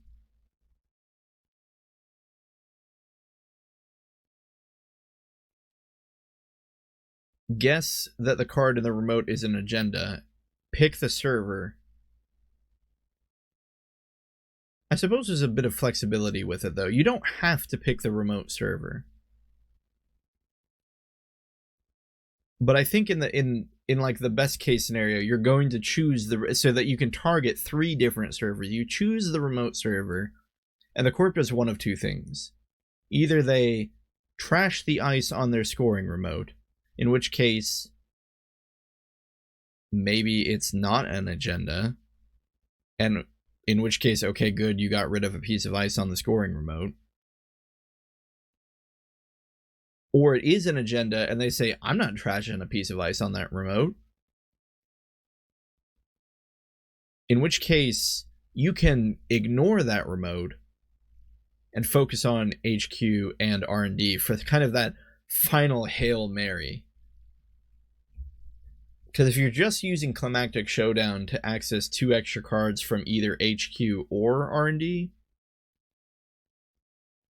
you're better off using a card like Legwork or Maker's Eye. But if it's the last turn, all bets are off, and you're willing to crash through all the ice on HQ and all the ice on R&D, lose your rig, lose your cards that are installed just to access those last 2 cards in each server to hopefully prevent the game-winning score from the Corp. I think that's when you use Climactic Showdown.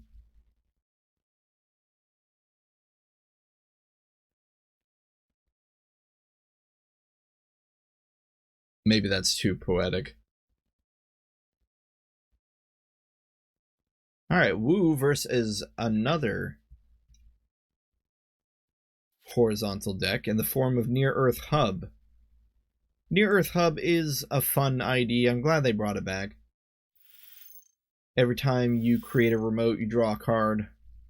Wu, of course, we already know what she does. Pulls a program out of her deck, installs it for a credit discount, and then removes it from the game? Yeah, if it's still installed by the time your turn ends. Near Earth Hub likes to go fast, but I feel like just isn't quite as oppressive as decks like Controlling the Message or Gagarin. Thank goodness Gagarin has been banned. Near Earth Hub feels like an honest Gagarin.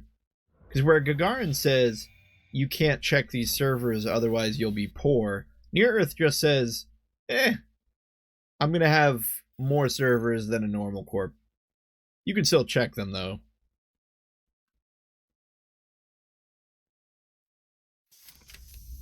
Wu had 9 credits, I believe, at the beginning of that turn. No, just 7. Makes a run, sees a Mamba Temple, and an Advanced Assembly Line. Advanced Assembly Line is trashed. Spin Doctor accessed as well, but Spin Doctor is fired to add Rashida and Advanced Assembly Lines back into R&D. We're just going to be seeing, I probably won't be going over every little asset interaction here, because we're just going to see a lot of interactions like this. We're going to see a lot of Advanced Assembly Lines res to install other cards, to recur cards using Spin Doctor. New remotes are just going to be installed the entire game. It's just gonna happen. Wu sees a tiered subscription. Not a bad card, necessarily, to trash. Especially because Wu is going to be making a lot of runs here anyway. Tiered subscription gains a credit the first time the runner makes a run. These Mamba Temples, though. These Mamba Temples are going to be really rough. And even though it's expensive to trash both of them, I feel like Wu needs to get in here and trash these. But the problem is, she just can't. She just doesn't have enough money.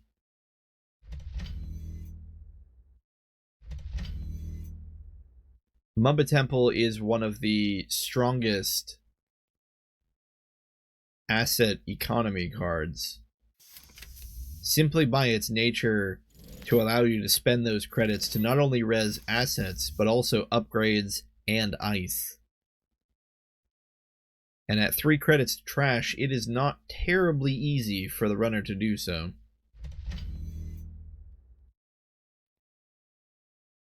Wu continues to ignore the setup of Near Earth. Spec working and sure gambling, it looks like. What did she spec work? Oh, she pulled an MK Ultra and spec worked it. That makes a lot of sense. MK Ultra being the cheapest of the bin breakers. We're seeing this a lot tonight. Wu's pulling out bin breakers just to respec them. MK Ultra only costing 1 with Woo's credit discount is a perfect target for spec work.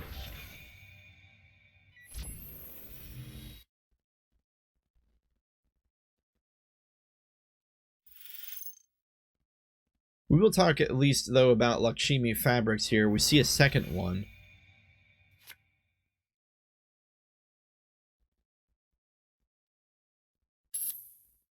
Whenever you res a card, Lakshmi does get a token on it, and then at any point that you have a paid ability window, you can pay X number of counters from Lakshmi, revealing an agenda from HQ. For the remainder of the turn, the runner cannot steal agendas that have the same number of agenda points printed on them. Remastered Edition was scored by Near Earth, allowing fast advance whenever needed due to that token.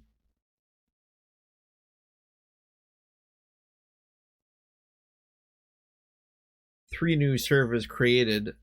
You kind of think that maybe they're all assets due to the fact that none of them were put in server 11, although I wouldn't put it past Near Earth to do a cheeky little naked install of another agenda, perhaps a second remastered, in which case you could fast advance it out. We see a District 99 hit the table. This is one you don't see very often. The first time each turn a program or a piece of hardware is trashed from any location, you may place 1 power counter on 99, and then you can spend 3 power counters to add a card that matches the faction of your identity from the heat to your grip. I can see why you would want to do that in this kind of a Woo deck, sort of. You are going to be trashing your own programs. No, I could definitely see why you'd want to do this, because this is the technical writer Aesop's Trash Your Own Bin Breaker deck that gets paid with DZMZ Optimizer, and paid with Aesop's, and paid with Technical Writer. So this District 99 just continues on the path of that synergy. Woo actually trashes their misdirection, is reading that even though she's going against NBN, she's not anticipating a lot of tagging, or any tagging perhaps, coming from this deck.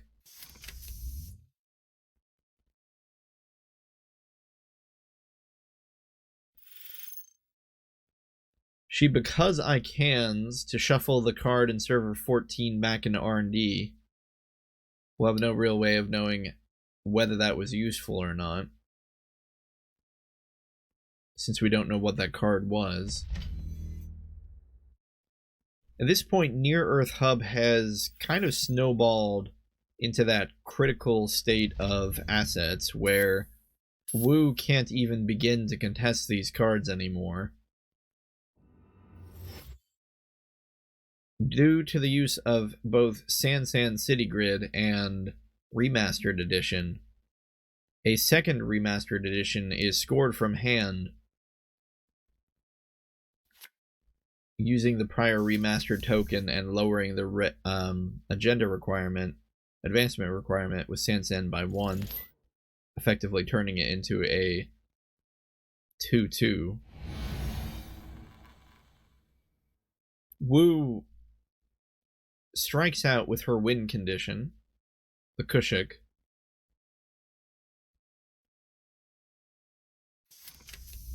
Self-modifies Paperclip into play in order to break IP block. I feel like it's possible she could have just let IP block fire. No, that wouldn't make sense. If she lets IP block fire, the court probably pays into it and sticks the tag to end the Kushik run. So installing Paperclip makes sense here. Kushik sees Advanced Assembly Lines, Bologna, Slot Machine, Drafter, Enigma.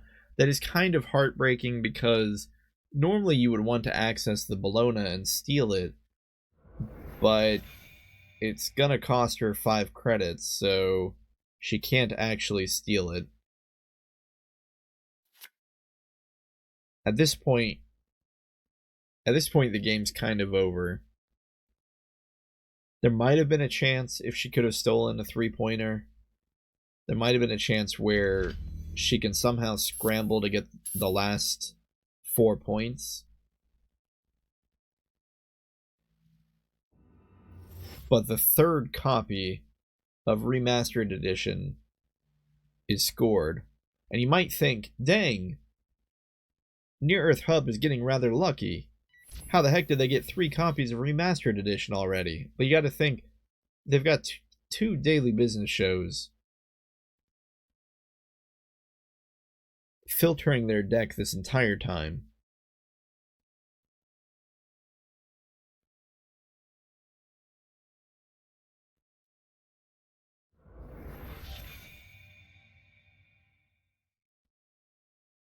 Making that scenario much more likely.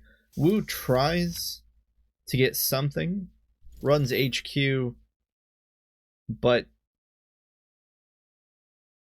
the Corp just uses Lakshmi smart fabrics to prevent the steal of Project Beale, in addition to any other 2-point agenda. Of course, now that Wu knows that a Beale exists in HQ, it's no surprise when the Corp drops it into the Sansan server and scores it out of hand.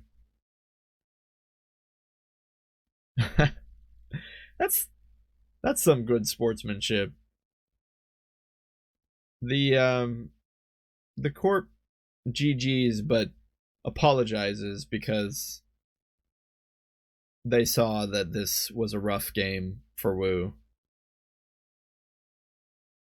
And it was. I mean, I think a big problem with this Wu deck is it's not really a problem so much as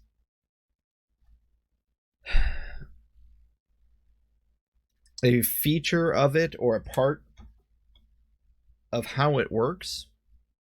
It doesn't generate a lot of raw credits, so to say. It generates consistent credits, but the technical writer really needs to be here in order to make it semi-viable, so that when Aesop's is trashing the bin breaker and reinstalling it, we're at least getting that technical writer credit buildup. But I don't know how Wu is supposed to get the money she needs to contest this board state. Once the Mumba temples started rezzing everything on the board for free, once the Lakshmi fabric remained uncontested the entire game, I mean, there was no way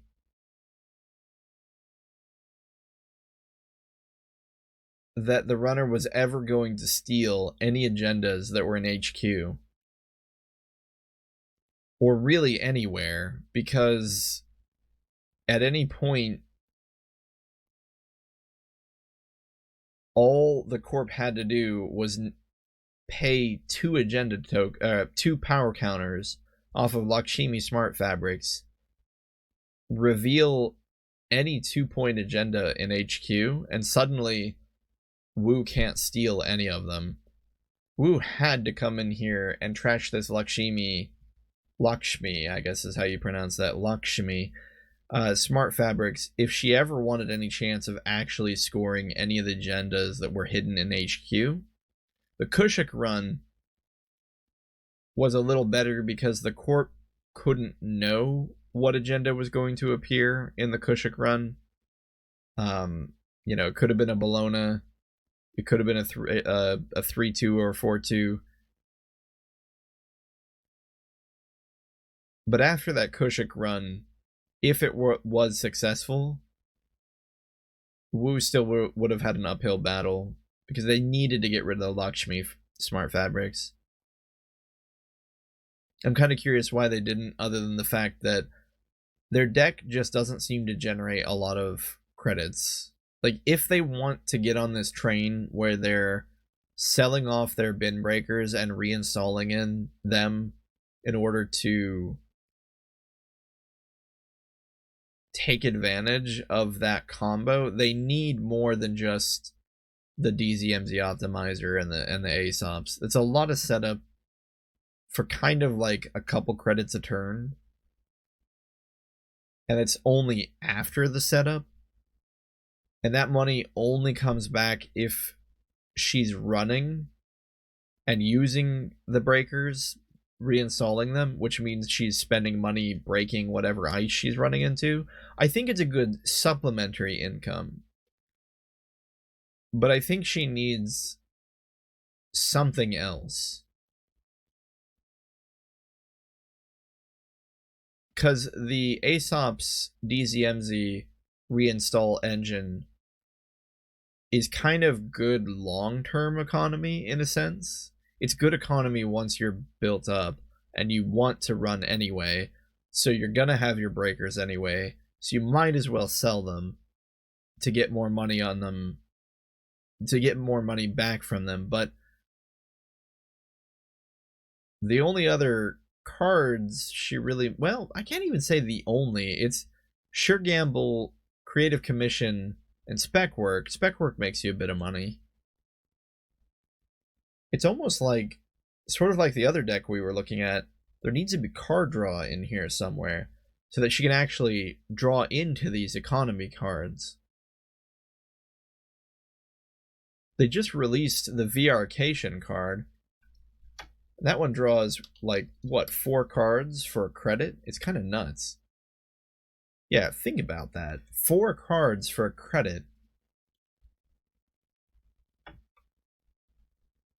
In a faction that already has Diesel.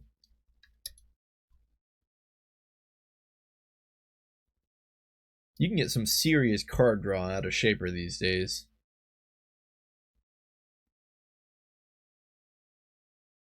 Of course, there's always plasticity if you want a neutral card draw card. Oh, hey, Let's Quest. Oh, you've never played on Jinteki? Tends to be the way that people play these days, just because, well, ever since FFG went the way of the dodo.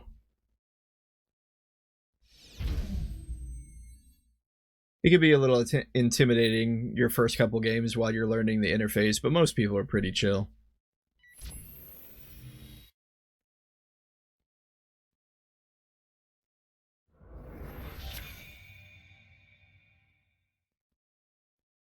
Anyway, next game is Hoshiko Shiro versus Built to Last.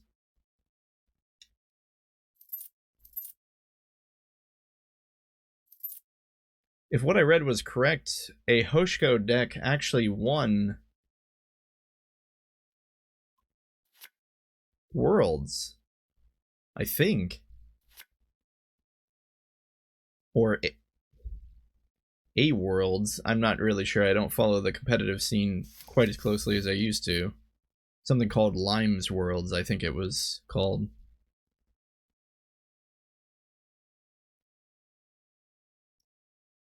At any rate, we see Keiko, Trickster Taka, Poemu, so Hoshiko here is on the companion train. Keiko supporting that, and also looks like she's using the difficult to boost breakers.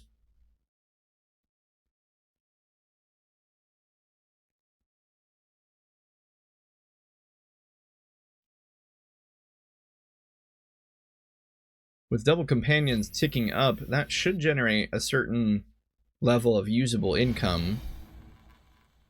Taka credits being able to be used for generally icebreakers. Of course, Poemu's credits being used for installations. Unfortunately, a run on R&D reveals a ballista which is used to trash the cleaver she just installed. She gets into R&D but doesn't see anything useful. Runs server 1 and trashes the wall-to-wall. Doesn't let the trash of her cleaver slow her down, though. Continues to set up, drops daily casts, is still in this.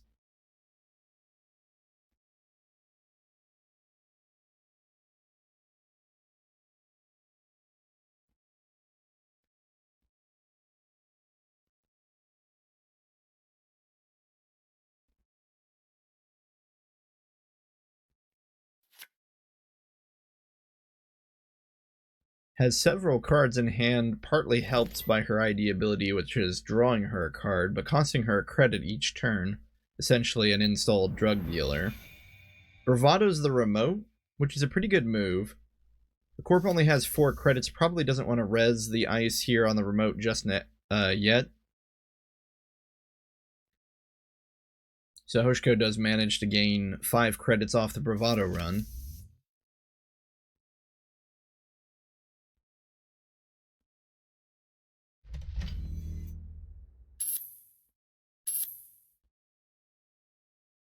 Waylon drops an Oaktown renovation. Double advances.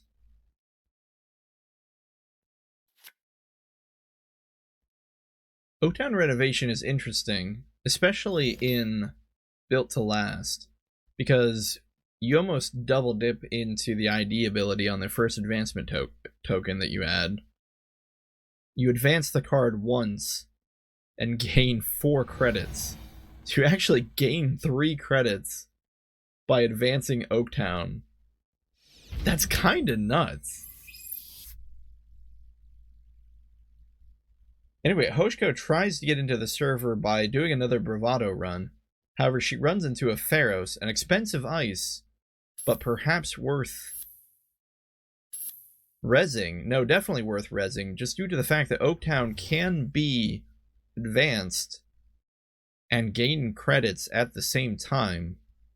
So even though the Corp dropped down to a single credit, they were able to advance Oaktown. They even advanced it an extra time just to gain 2 credits for a click, and then they score it out.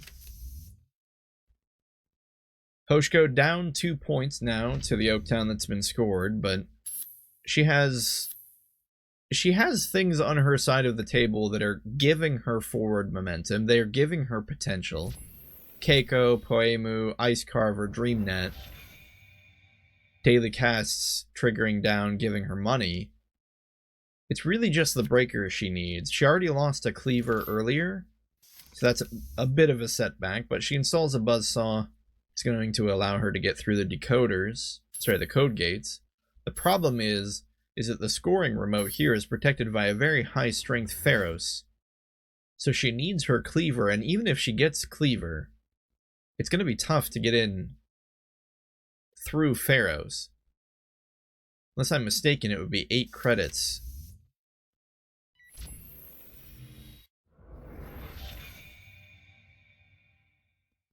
No, I am mistaken. It's not 8 credits, it's 6 credits. However, she does drop a leech, which is going to make usage of the... I wish we had a name for these breakers so far. Should I just come up with a name? Kind of want to call them the hatchet breakers. Or the like, hacksaw breakers.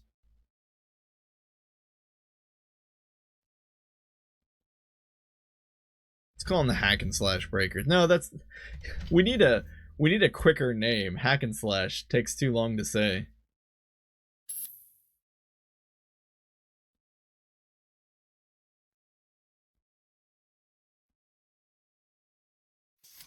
Forget it. That's what we'll call them. That way I can stop saying the breakers that are expensive to boost. Anyway, Leech is going to support the hack and slash breakers, which is why Waylon responds by putting a piece of ice in front of Archives to disincentivize runs into Archives to generate tokens. Funnily enough, Hoshiko runs R&D, hits Ballista,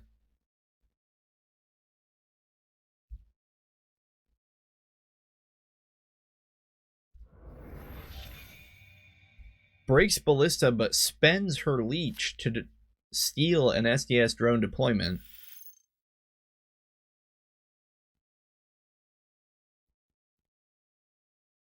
Probably a good move overall, though. Putting the score at 3-4. Both sides of the field have quite a bit of credits. 21-20. But a lot of the ice on Wayland's side has already been rezzed.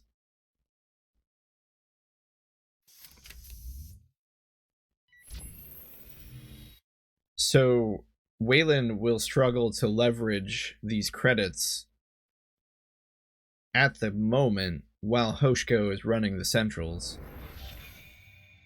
Hoshko runs in R&D, is able to break Ballista for not too terrible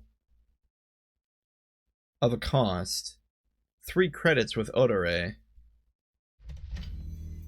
Is that accurate? How is she breaking it with 3 credits?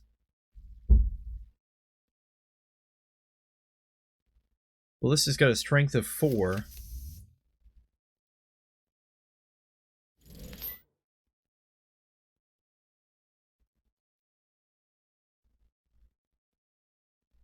How was Ballista broken? I must have missed something there. Anyway, too many other things are happening, so we're going to move on. Pharos boomeranged, which makes a lot of sense. Takes a tag from Pharos, since only 2 subroutines can be broken. Runs into a triple advanced Colossus, but is able to get through that, paying 6 credits to break with Odore. Gets into the server, steals a vulnerability audit, putting her up to game point. And just like that, the Corp is on the back foot. A new card goes into the server, protected by Pharos and Colossus, and R&D is reinforced by a second piece of ice. The Corp was once rich, is now down to 12 credits.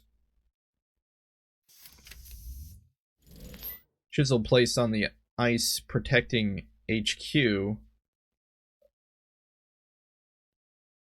Through the combo of Devil Charm and Chisel, Aket is completely removed. But it ended up not mattering, as the 3rd Oaktown renovation was stolen from HQ.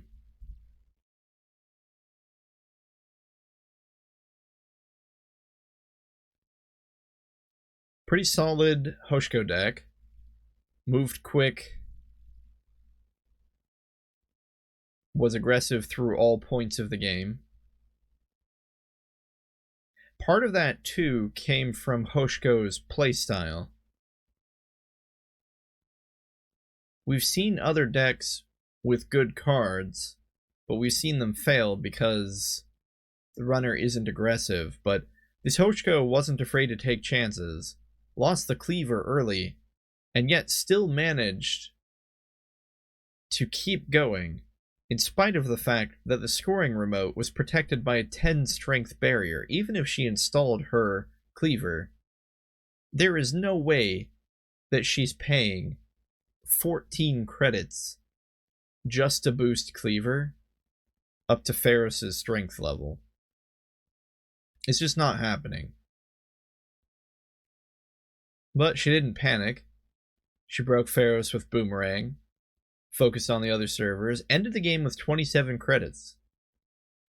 Now, typically you say ending the game on that number of credits is a bad thing, because you really are supposed to only get as many credits as you need.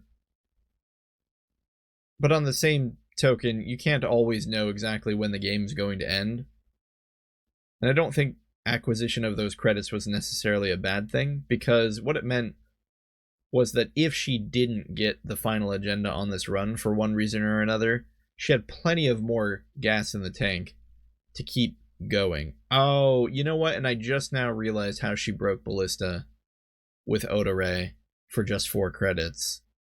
She's got Ice Carver, which makes a lot of sense in a deck that uses the hack and slash breakers.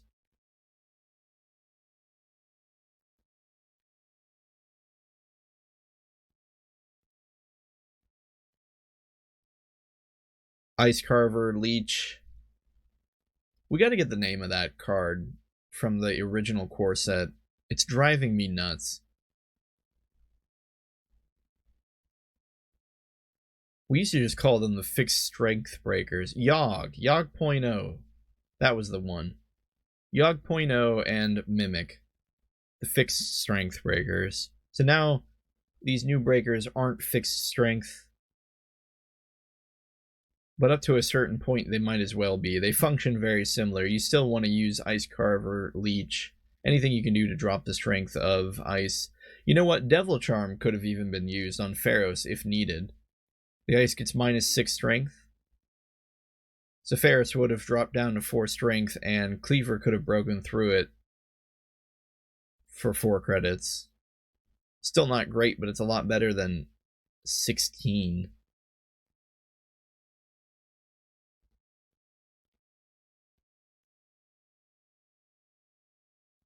Anyway.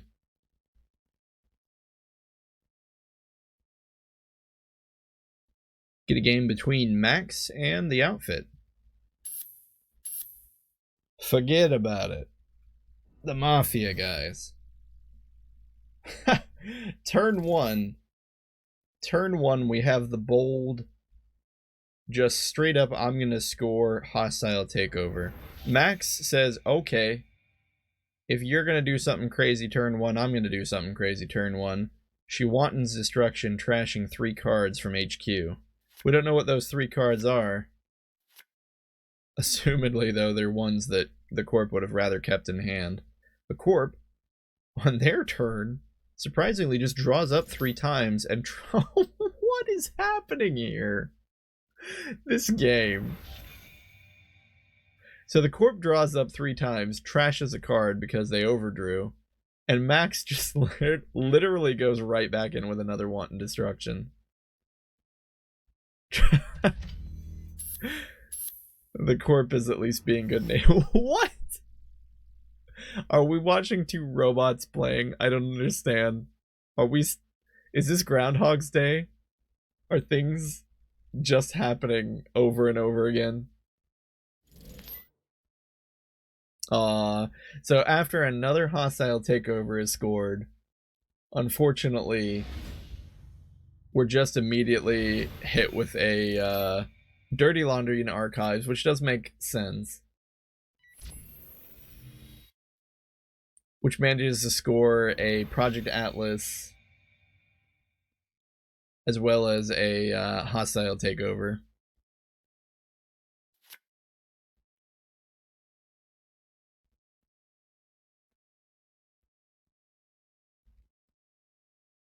Oh no, I've got more bots.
Alright, well, this should be blocked at least.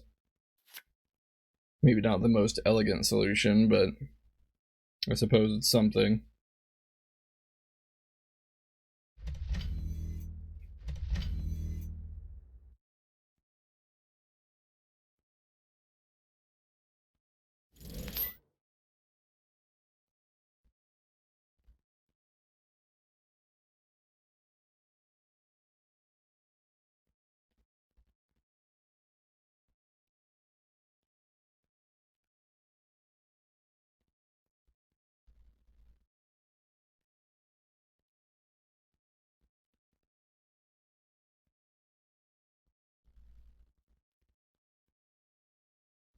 I think there's a way to delete this.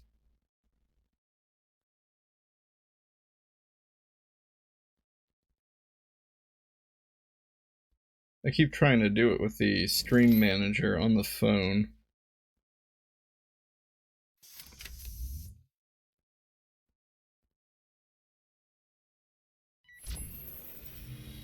Oh well. I keep saying I'll figure that out, but I never end up doing it.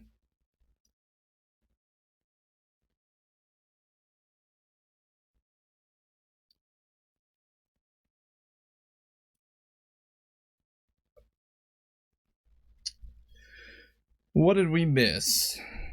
Well, we missed a botchless on the ice in front of server 3. A cookbook, which is going to help fuel botchless. Why are there 2 botchluses in the bin? Whoa! I guess Max does trash. Did we get arc lockdown? We did. Okay, so 2 botchluses were in the bin, and the corp decided to arc lockdown them. That's great.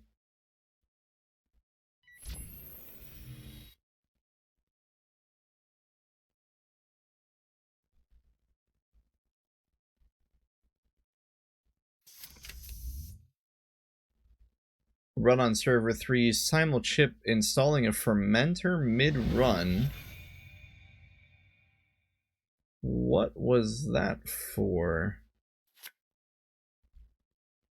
Why do it mid-run? Maybe that just happened to be the way it was done. No real significance behind it. Funnily enough, in spite of the fact that we see no cards like Apocalypse, no hippos, no anything like that, we are looking at turn 6 and there are only 2 pieces of ice. Now some of that is because I think the botulist ice may have been overwritten.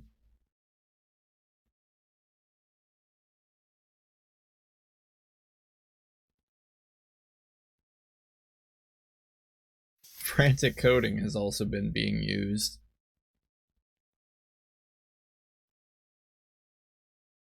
Ah, no, I don't think it was overwritten. I think it was a border control that was used to prevent the run from finishing.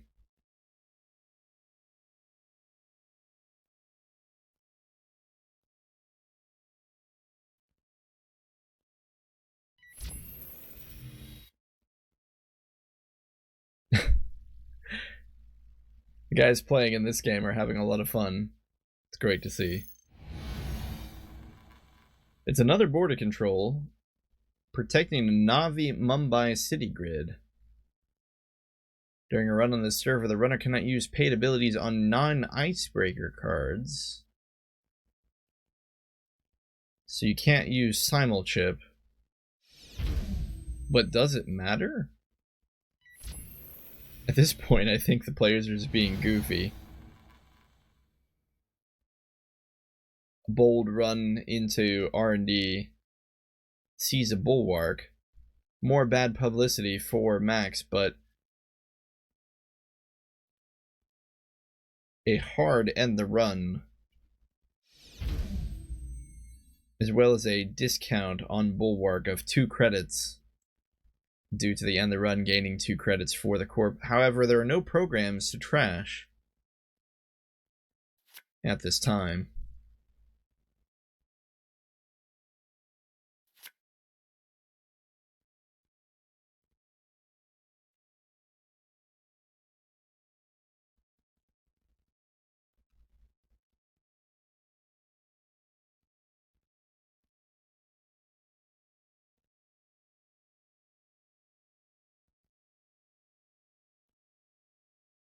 So what's the overall strategy here from both sides? I feel like this game has been so hectic, and the early turns were so wild.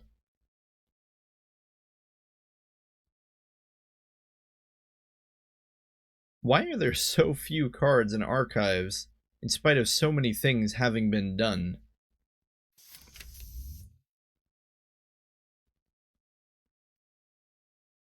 I don't see any kind of recursion on the side of the corp, yet we're on turn, well, I guess we're only on turn 7. It feels like we're later. But after all those wanton destructions,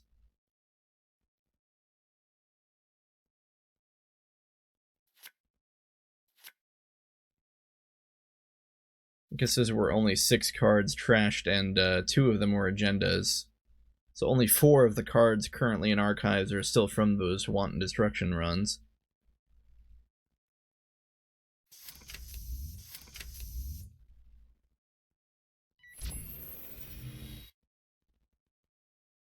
An install of Hive Mind, Knobkery, is going to fuel cards like Fermenter. Cookbook also adding another token to Hive Mind. Looks like we might have hit an SDS drone deployment.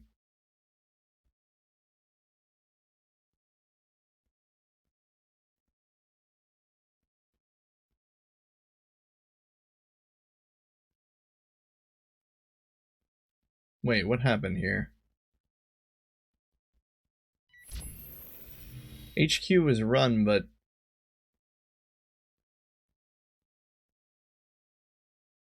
Bulwark triggered. I'm not really sure what's happening here. Why is Bulwark firing? What's going on? I see. So Bulwark, for some reason, is triggering when the runner is hitting HQ.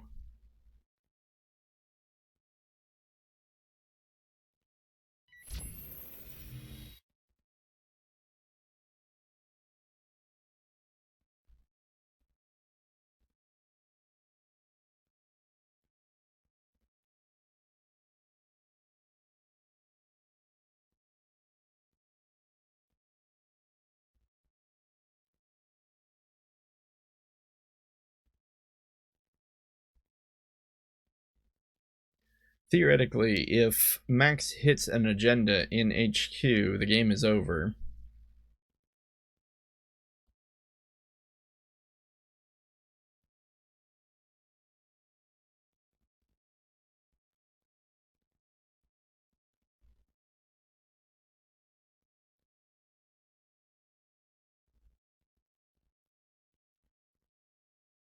Unfortunately, though, I don't know if we're going to... Looks like they're going to do the access randomly. Funnily enough, the runner guesses 3, ends up being an SDS drone deployment, which is going to win Max the game. Corp is giving the runner a hard time about the trigger condition of SDS. That was fun. I think those two are going to play another game. I'm going to see if we can catch that one. Whoop.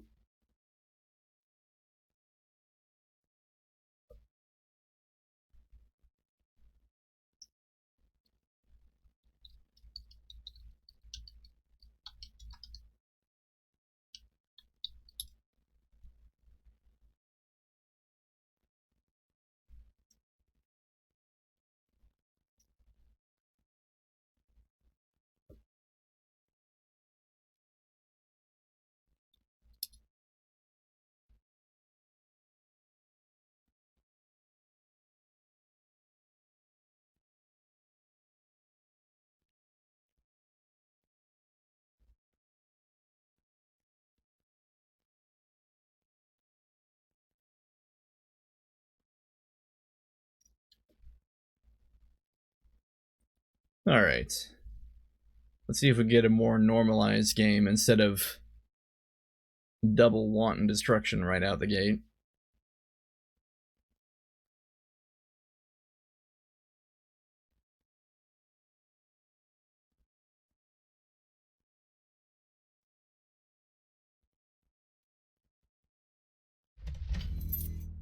Ice credit, a bit more normalized of a start, potentially preventing the double wanton from happening.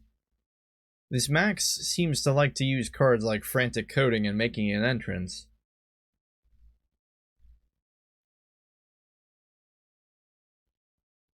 Making an Entrance lets you trash any of the top 6 cards and rearrange the remaining in any order you'd like.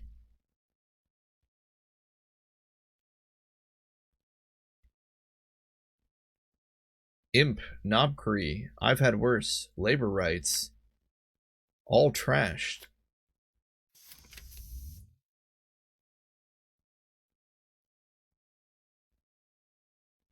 Must not have wanted them. Hostile takeover dropped, scored out of hand, bringing the outfit up to 14 credits. Progenitor makes an appearance, presumably going to be used to host Hivemind after Frantic Coding looks at the top 10 cards of the stack.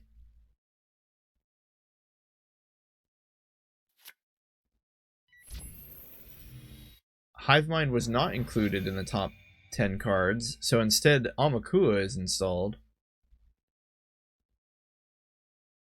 Makes sense.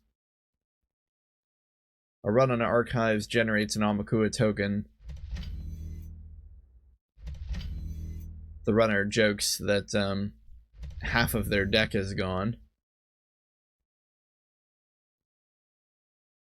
Corp creates a new remote with a card inside and a empty, unprotected remote.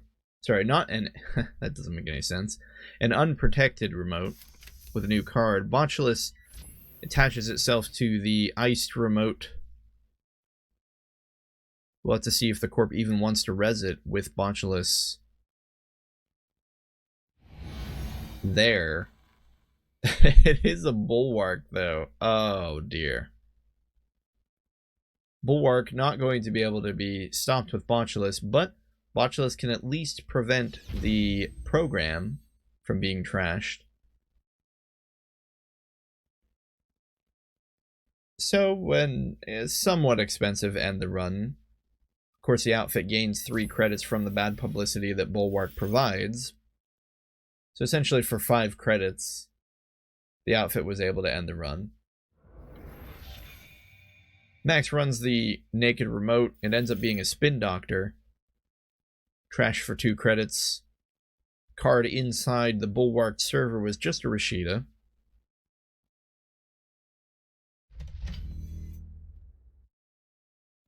A new card goes behind the Bulwark, followed by another. A second piece of ice to protect the server.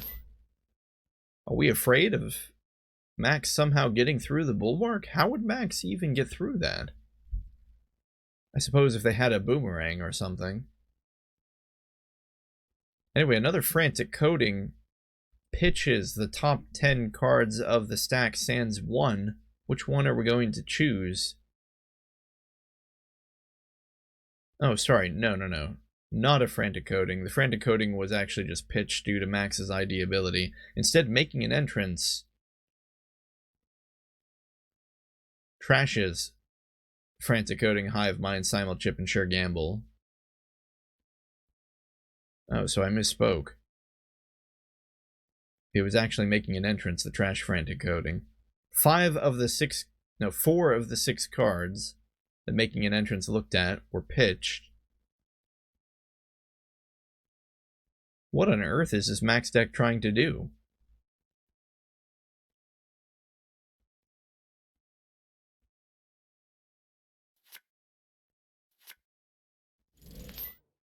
It does a very good job of throwing away its own cards. But for what purpose?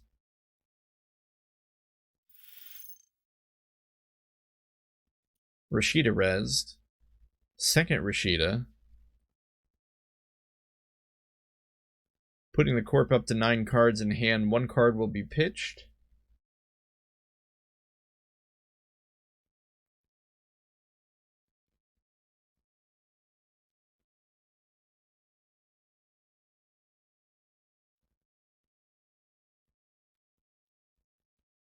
I suppose one thing comes from all this. Max's bid breakers will, well, get into the bin quite quickly. It seems she's really only running maybe just even 1 of each copy, which seems risky. The deck would fall very quickly to any Arc Lockdown deck.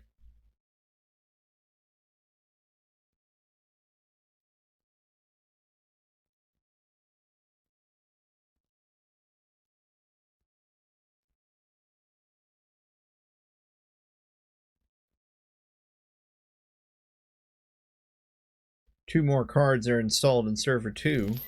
We know that the first one has to be an upgrade of some kind, due to the fact that Rashida was in there with it earlier. Cookbook installed by Max, and she manually double clicks for credits. This has to be a combo deck. It's the only way it makes sense. She must be holding combo pieces in hand and doesn't want to get rid of them. She's just throwing away her entire deck. I don't even understand what's happening. I need to see what happens here.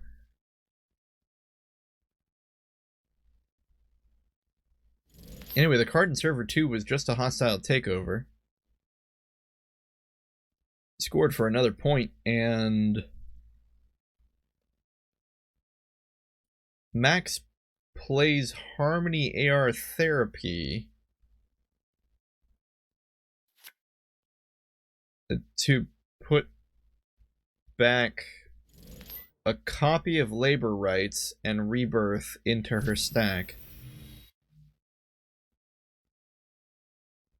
She turns herself into Alice Merchant. So what have we accomplished from this? We've accomplished she is an Alice Merchant by turn 6 that has all of her cards in the bin, a single Amakua installed, and a Progenitor.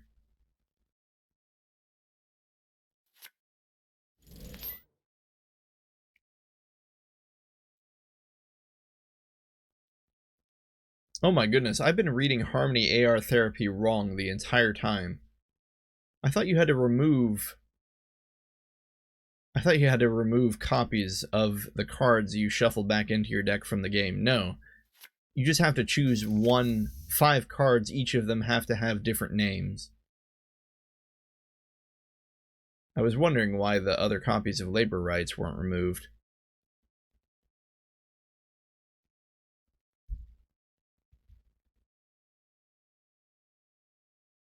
But okay, Simulchip is now on the table.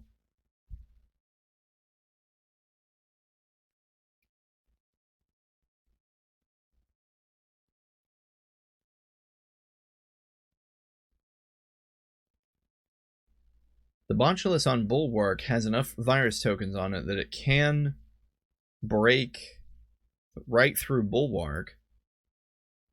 It's the corpse turn. This might not be the worst time to purge.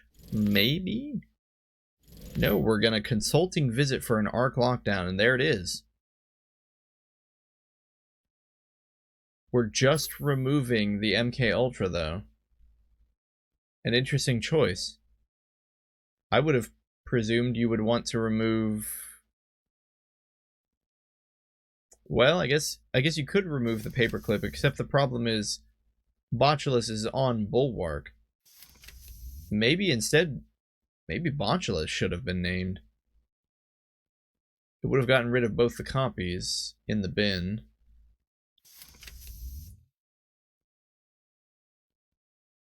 Or was there only 1 copy in the bin?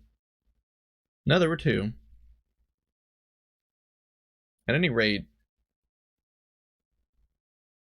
Bontulus is put on a single piece of ice in front of R&D, and a conduit run is going to see 2 cards.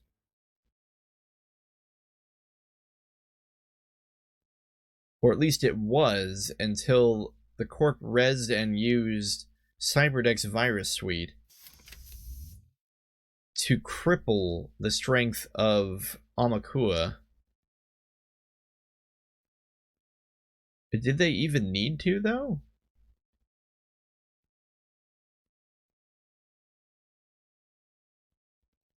I don't think Amakua could have broken Trebuchet, could it have? I didn't quite catch the number of tokens on it before the run was successful. Anyway, in kind of an interesting move, the runner simulchips their own Bontulus, triggering simulchip's ability where it has to trash a program. So they trash the Bontulus that was on Bulwark, Attach it to Trebuchet.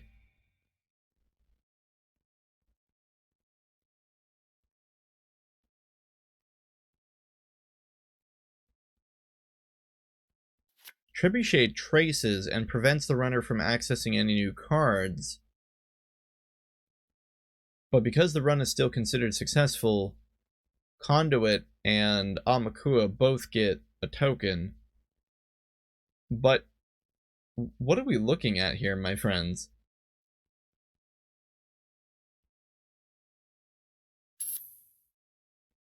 We have an Alice Merchant with 0 credits, 0 agenda tokens, 0 cards in stack, 3 cards installed, can't make runs on archives anymore because the Cyberdex Virus Suite prevents Amakua from gaining tokens and removes any conduit tokens that might already be there. Can't get through Trebuchet. Well, technically can get through Trebuchet, just can't access anything due to the 6th trace.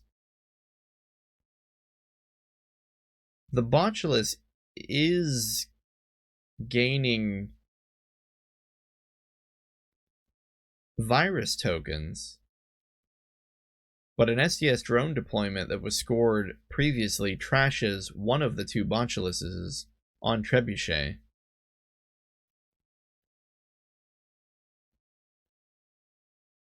And at this point, the runner can't get into R&D without either losing the ability to access cards or losing the conduit.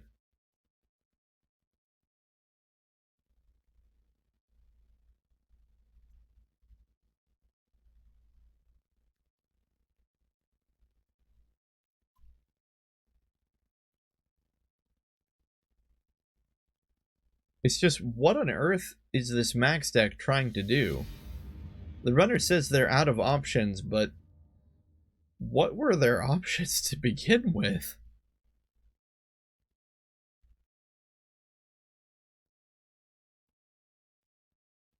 Is the idea to just simply burn through your deck and what?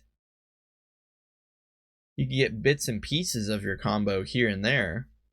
You have the advantage of your Botuluses being in the bins. You can pull them out with simulchips when needed.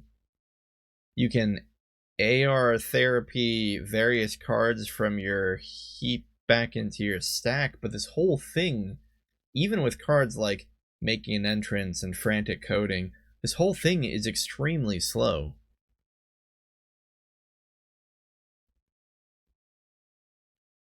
And it produces not a very effective effect.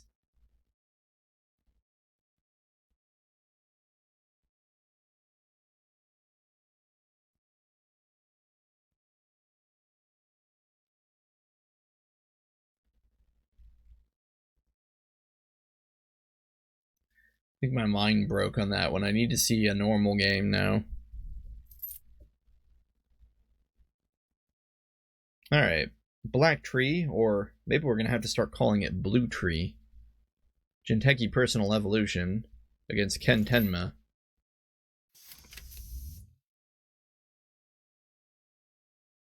Mystic Miami enters the field, discounting run events.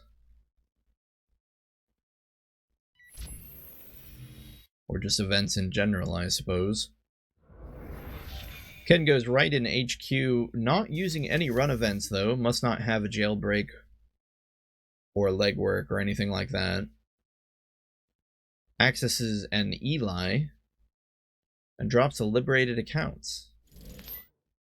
Liberated account only breaks even after the 2nd click. Actually, even then you're still a click behind. So I'm sure he'll want to click that up at least twice on the next turn. Or maybe wants to go back in HQ if it's not going to be protected. The funny thing about personal evolution is they tend not to be too worried about protecting their own assets. They just need enough money to threaten the snare. And generally then, the doors are pretty open. Ken will have to be careful with his 45 cards. Can't become too complacent and spend them needlessly. Draws up to 4. You really want to be up to 5 so that you can steal an Obokata if you run into it. Runs HQ, hits a snare, takes a tag. Ah, this is gonna hurt. This is gonna hurt a lot. With that tag, Jinteki can just trash liberated account. And that's exactly what happens. So not only does Ken lose 3 cards in hand from the snare, they only clicked liberated account once. So ultimately, lib account lost them a lot of tempo. They spend 3 clicks to draw back up.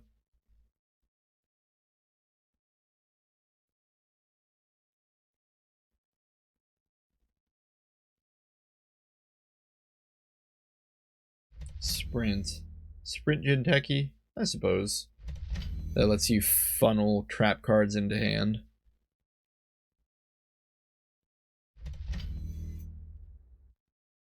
At any rate, Ken has an uphill battle to fight against now. It's quite possible that that move in and of itself is going to be too much for him to overcome. The thing is, though, personal evolution is a very flexible ID, but in general they tend to run ice that is more prickly and less end the run E.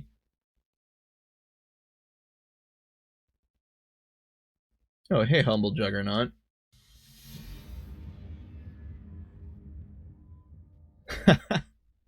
Honor and Profit matchup. Yeah. They got rid of Honor and Profit, didn't they?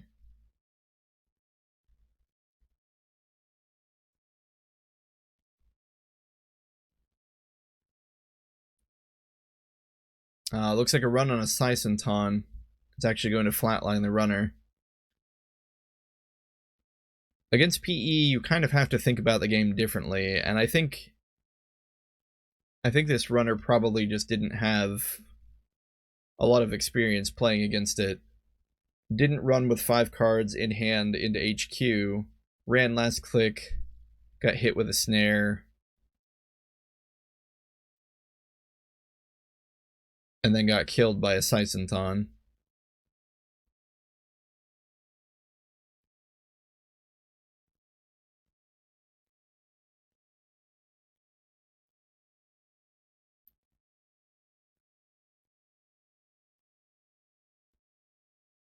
Although it looks like they kind of got lucky. The Corp named event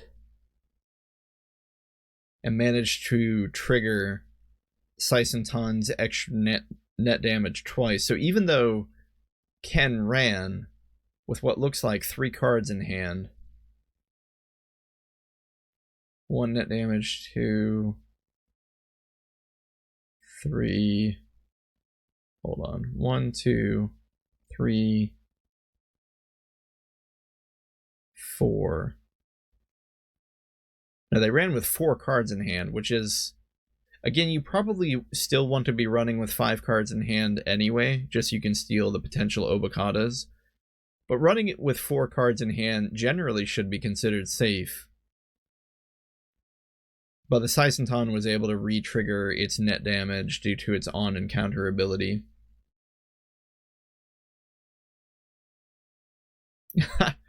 I don't blame the nostalgia talking. It's good that the game is moving forward and that Nisei is churning out new cards and rebranding the meta, because otherwise the game would just die. Fans would find broken combos and the game would stagnate. But yeah, I understand. It's tough to see the older card boxes go. Such is life, I suppose.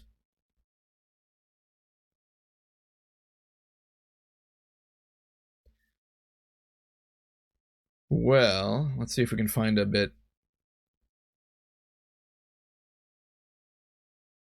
longer lasting of a matchup.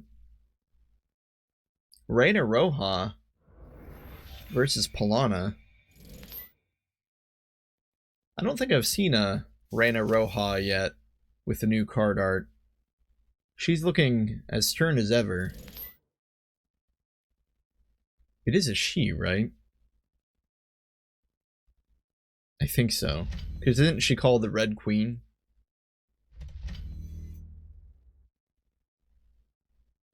At any rate. Oh boy, we see a Street Magic hit the table. That's kind of a janky card. It's good if you run into a card with an end to run subroutine that's at the very end, because it lets you fire the end to run subroutine first, sort of allowing you to avoid some of the nastier subroutines in the front. However, she runs R&D and runs into a DNA tracker, which all the subroutines are exactly the same, so Street Magic not helping her get out of that one. Polana going to make a lot of money just in general over the course of the game due to its ID ability gaining a credit whenever the runner draws a card.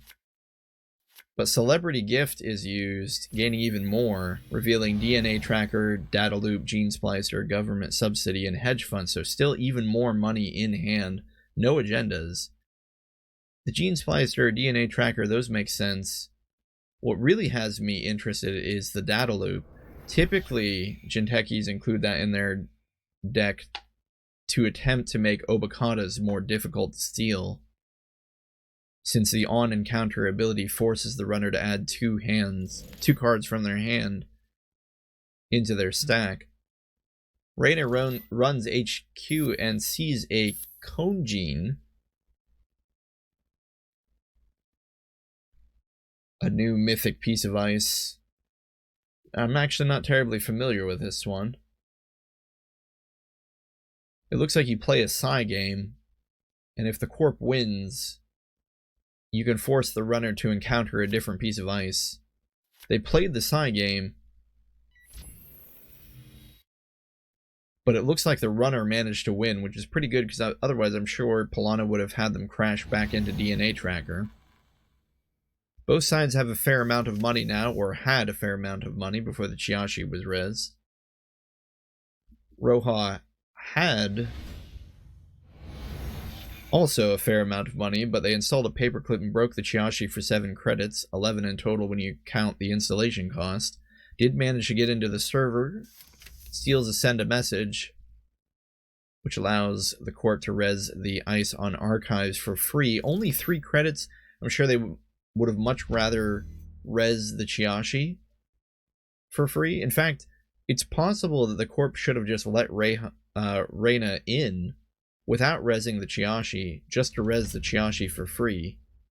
But they had enough money cards as well in tow. They were able to bounce back fairly easily. They're up to 13 credits and Roja is down to 4. Roja's double data foldings, though, are going to pay out over the course of the game. About turn 5 is when those start actually gaining you money. Turn 4 for Rizeki. If Reina can prolong the game to get to those turns, she'll be in a good spot. Otherwise, she has to suffer the drought right now that these cards cause. Liberated Account, though, will help her bounce back.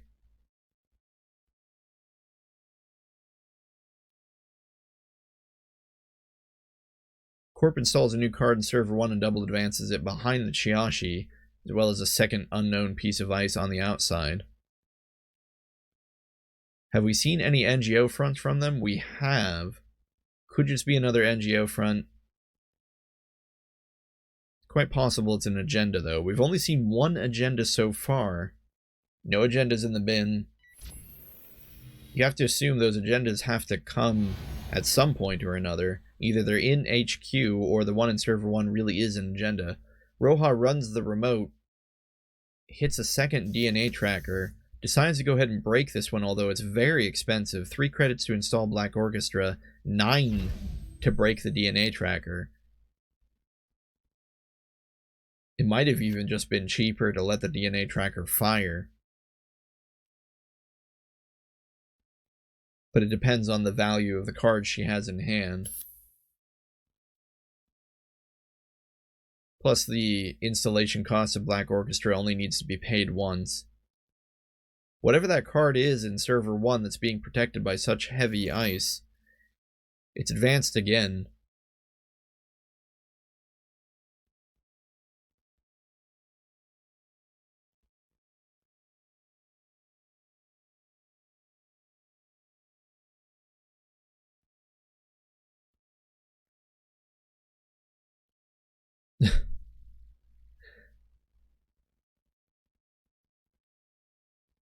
Just reading up on commentary of the players.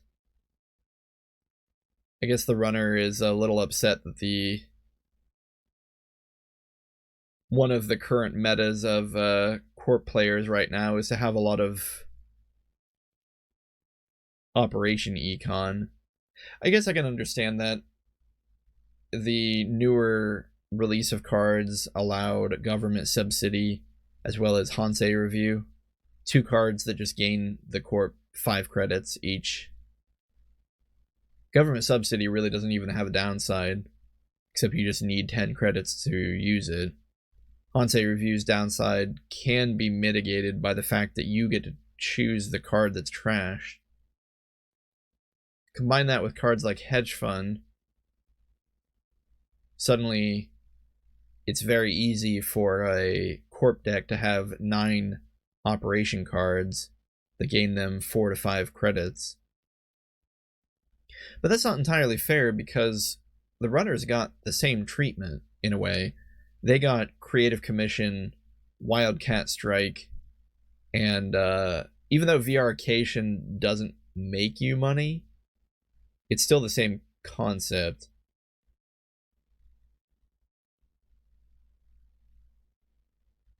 Where you're gaining a lot of resources for a small operational investment. Well, I guess it's called an event if a runner uses it.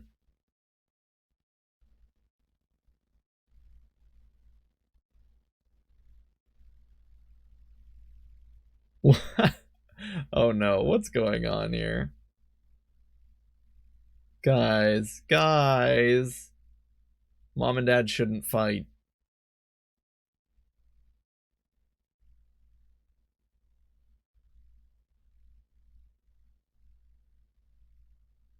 Okay, the Corp does bring up a good point, though. Everyone is using Paperclip. It's almost impossible to build a good runner deck without using Paperclip anymore. So either you're Anarch and you just use Paperclip, or...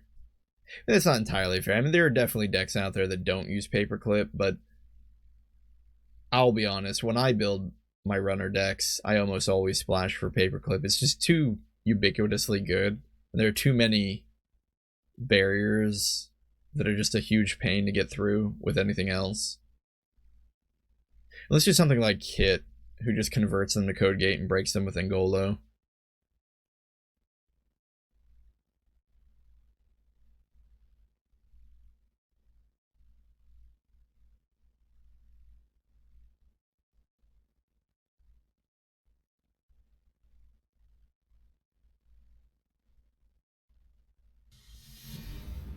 Oh my goodness.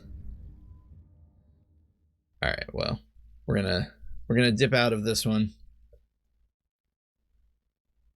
I'd be lying if I said I never got into a passionate discussion with a fellow player online in a game. So it happens from time to time. Okay, Zaya versus Reality Plus. Ouch. Right off the bat, we see 2 fun houses rezzed. Of course, you can always bounce off of a fun house with no real harm or foul. But on the turns when you actually have to get in, it can be difficult. Being forced to take that tag.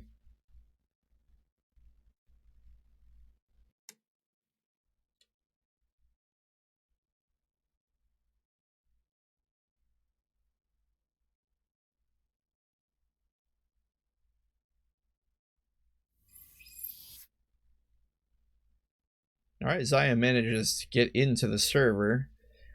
That is also kind of the ebb and flow that is Funhouse. Even though it's a nasty card to get involved with as the runner, it is technically porous. You can get right through it for just 4 credits. Heck, if you want to take both tags, you can just get through it with no credits.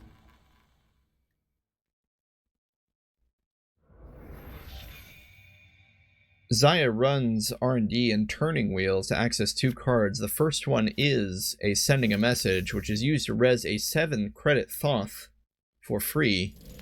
Second card is a news team. At this point, Zaya can't afford to take the tag, so she takes it as a agenda -1. Makes a certain level of sense, though, because she's up 5, well, was up 6 points, now 5 due to the -1. Game overplayed. Used to trash the turning wheel, it looks like, and take a bad pub at the same time. We'll have to see if that's actually the right call. I'm not saying that trashing turning wheel is a bad thing. I just don't know if it was worth 4 credits and a bad pub.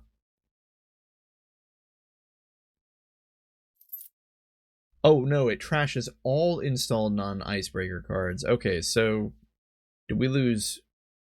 Well, there was just turning wheel and petty shaver. This game is moving at like lightning speed. Did the runner pay to keep?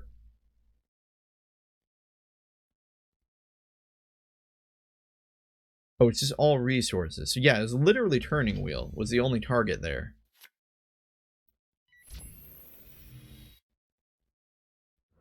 I don't know, maybe Reality Plus feels like they're gonna have enough money that they can afford to be a little splurgy there.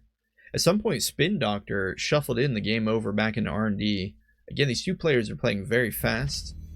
Kind of nice to see sometimes. Daily quest overwritten for a card in server 1 advanced once, protected by 1 rezzed funhouse and an unknown card. HQ is going to be rather difficult to get into in any future runs due to funhouse and Thoth.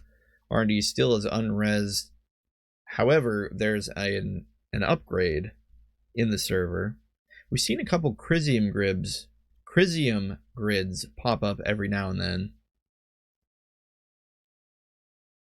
Now, whether or not that is what the upgrade is, we'll have to see. Some corps like just running a copy or 2 of Crisium Grid to stop things like diversion of funds from hitting HQ. It can also work on R&D against things like Jailbreak, Conduit. It could also be a completely separate upgrade. However, the card in server 1 ended up being a better citizen program.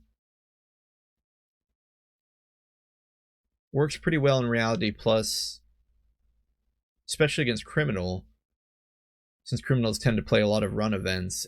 The first time each turn they play one of those run events, they have to take a tag, not something they really want to do, least of all against Reality Plus, who is going to get forward tempo each and every time the runner takes a tag. Every Reality Plus deck I've seen lately has been running ping, but we don't see any pings yet. I think ping is a nice piece of ice, but it is a little easy to break through, so I wonder if people are starting to catch on that Reality Plus needs more than just ping. Or maybe this deck does run ping and we just haven't seen it yet. Anyway, another daily quest enters the server. The scoring remote. replacing the one that was overwritten earlier. Best defense is used even though the runner had no tags to trash security testing. You can trash a zero-cost card. Runner draws, clicks for 2 credits, and drops Docklands Pass. I suppose maybe one day they'll get into HQ to use that. I don't know if Docklands Pass is good, though. I mean, like, we haven't really seen the breakers that Xayah wants to use, but will Xayah be getting into HQ that often? She also dropped a Miss Bones, but doesn't seem to be using it. Okay, we are going into HQ, so the plan was to go into HQ all along. So the Docklands Pass does make a certain level of sense, and I guess if we hit any assets or upgrades... No, but Miss Bones can only be used to trash installed cards. So cards accessed from HQ actually can't benefit from Miss Bones. Anyway, the jailbreak run into HQ will see 3 cards. And at this point, the runner may just be going tag me. She took a tag from playing jailbreak. Took 2 tags from Funhouse. I'm not sure where that other tag came from.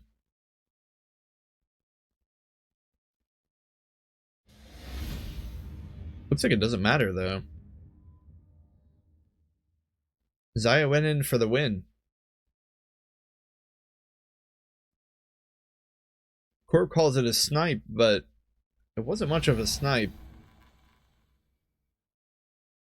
Considering that Xayah is going to access 3 out of the 5 cards. It looks like 2 of them, 3 of them were agendas. Of course, the quantum predictive model is never going to be able to be stolen.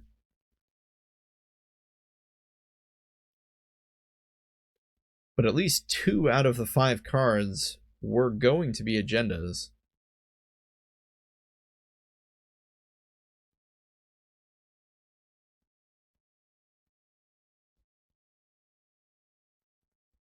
At any rate, it was a bit of a one-sided game, but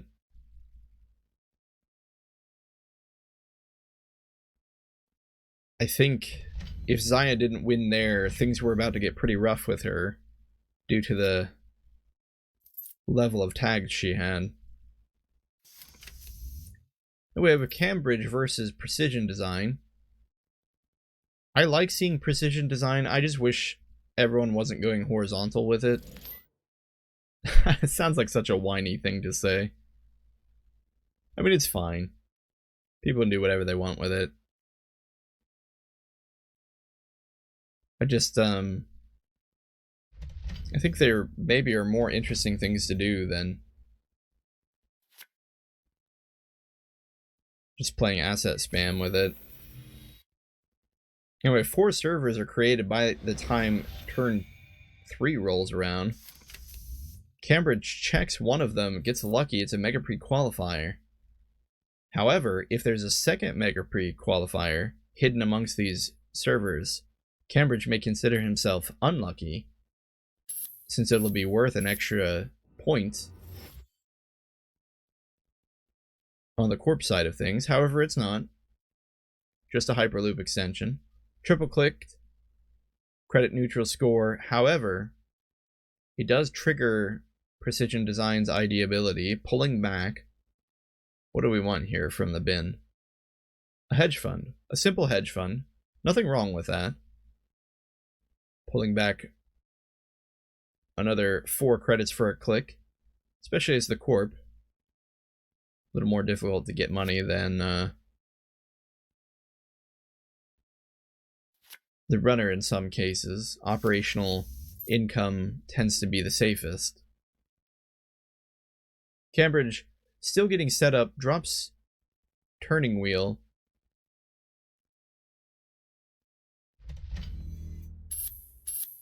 But is a little low on credits and doesn't really have much income coming back except for the daily cast.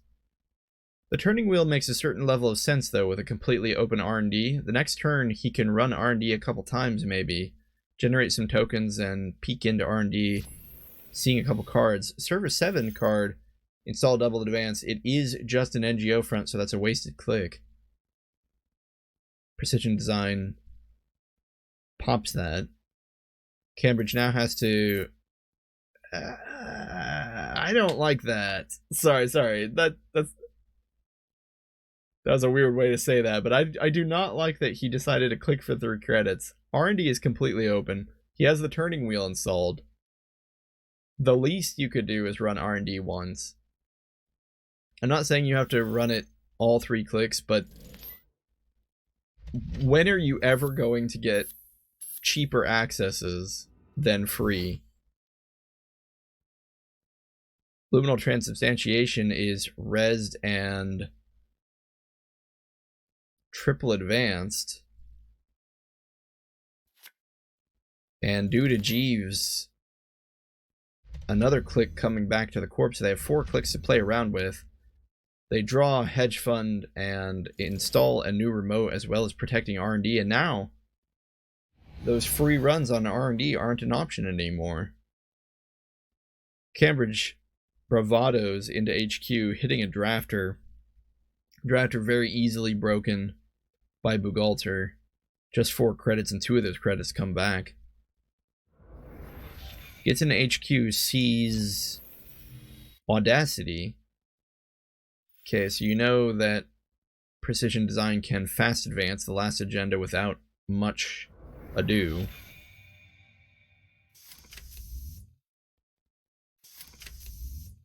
Got the bravado money when the HQ run finished. Turning wheel counter. Hits a Spin Doctor. Spin Doctor res to get the draw. But the corp declines to use the card. So Cambridge pays the 2 credits to trash it. Signifying that the corp would rather the runner be 2 credits poor rather than them having 2 credits, 2 cards recurred. Which makes sense given the board state. Cambridge low on credits already. Corp much happier to have him down to 3 instead of 5.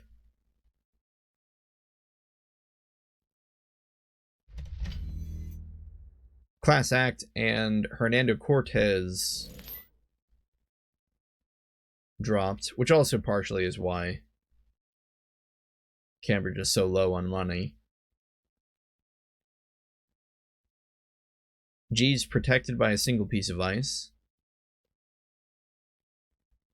After Deuce's wilding to gain some money, Cambridge decides to expose a piece of ice and run. R&D is shown to be protected by Magnet. Cambridge decides to run into HQ, triggering his ID ability.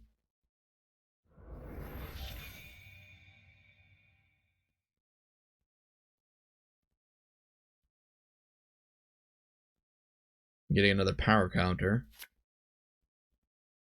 Again, it's rather difficult to tell exactly what Cambridge is pulling back from his bin. It's not shown up in our chat here. But he does get a card back. I think it might have been Bravado. It's odd. Why would the corp give him Bravado back?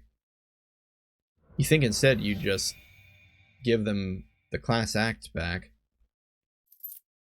They don't need another Class Act, whereas a Bravado can definitely be used again.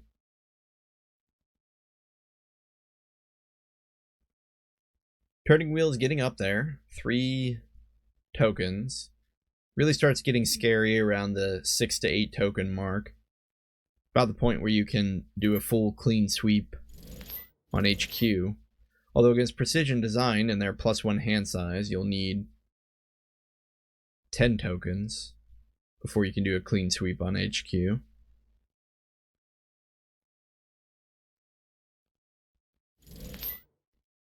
However, that operational economy that our friends were complaining about in the last game, or the game before that, I can't quite remember, double government subsidy drives the corp up from 10 credits to 20. Cambridge runs R&D. He knew this was a magnet. I don't know why he ran that. Well, then again, though, it got him another turning wheel token and forced the corp to res it. I guess I can understand a move like that. Magnet is not dangerous to him. Goes into HQ, turning wheels to see some extra cards. Sees a Hagen, an Audacity, and a Roto Turret. Rough. Not really what he wants to see. He wants to see agendas.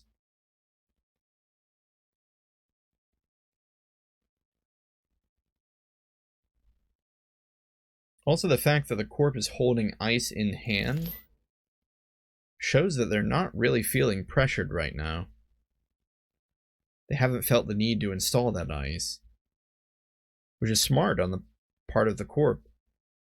A big part of corp is not over wasting your resources when you don't need to. If you don't need to install ice, don't install ice. Just score out.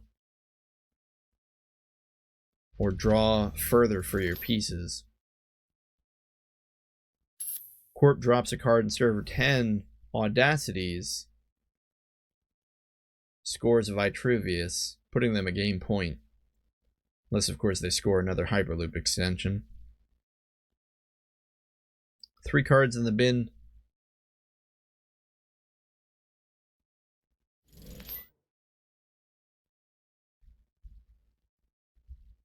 And then they add Biotic Labor from the bin to their hand due to their ID ability. Taking advantage of the circumstances, Cambridge diversion of funds into HQ. Makes sense. They can steal 5 credits from the corp, get 5 credits back, and it's only 2 credits to get through Drafter. It's a little click intensive, but, well, they're going right back in and doing it again. Really trying to drop the corp down to that level of credits where it's difficult for them to play their operations. Problem is, they've already played 2 of their government subsidies.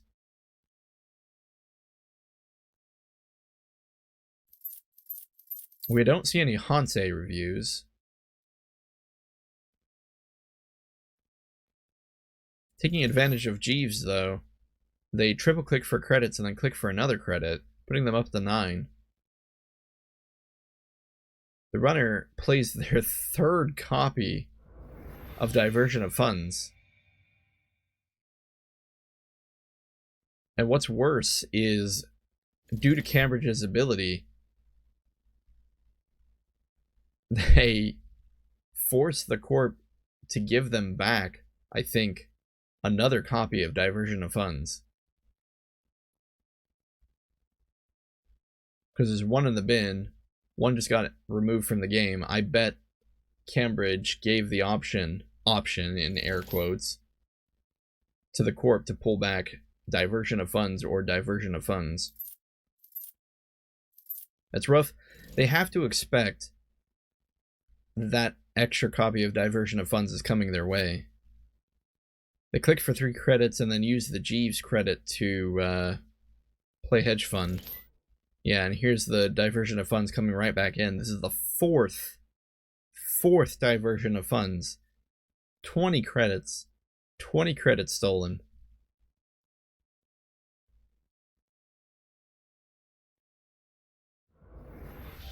Looks like Cambridge might have added a Deuces Wild to their hand. This might have been a mistake on the part of the corp. Now, I can't be too critical of them because they, in spite of the fact that they are getting absolutely hammered by Diversion of Funds, and the fact that Cambridge is getting to pull back all sorts of cards, and in fact, if they run HQ one more time, they can do the double Diversion of Funds option again, and get another copy of Diversion of Funds back.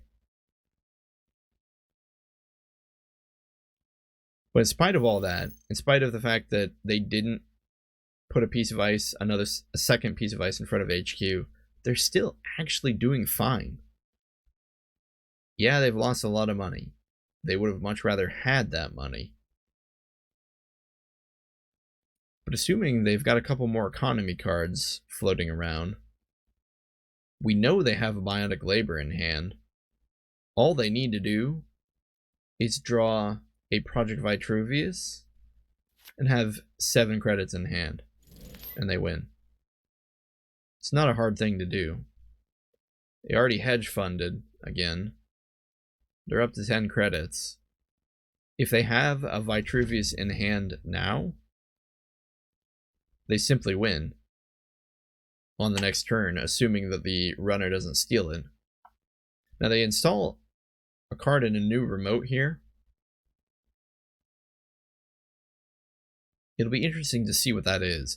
You would think that if they had Vitruvius in hand, they wouldn't install anything, because they would want to reduce the agenda density in their hand as much as possible.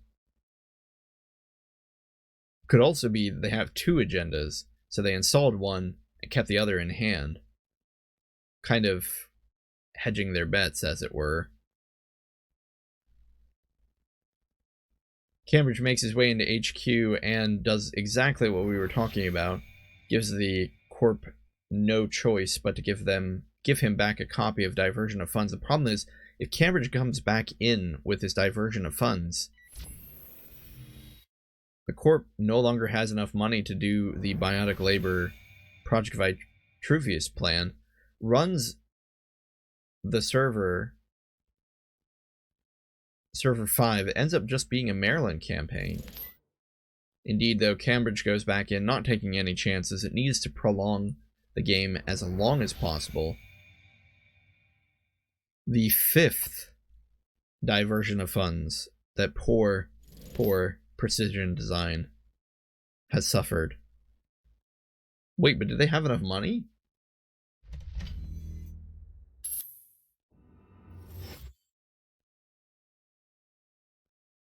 Wait, what is this?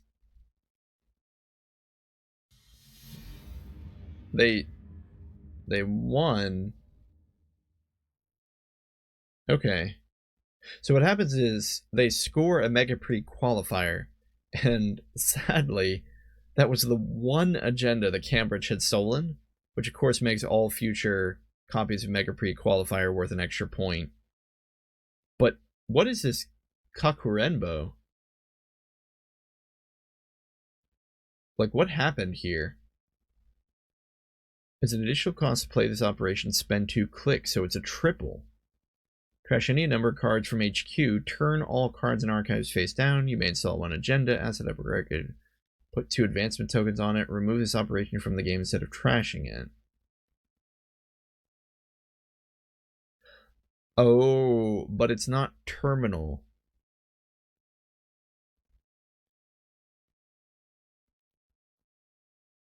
So it's fast advance. It's very cheap fast advance if you have Project or Jeeves model Biroid. Am I allowed to call it Jeeves model Biroid? I think among certain circles, I now am contractually obligated to call this Jenkins model Biroid.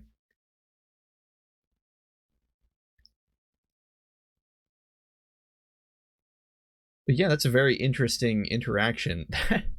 And they had Precision Design splashed just to do that. But look at that. That is a form of fast advance.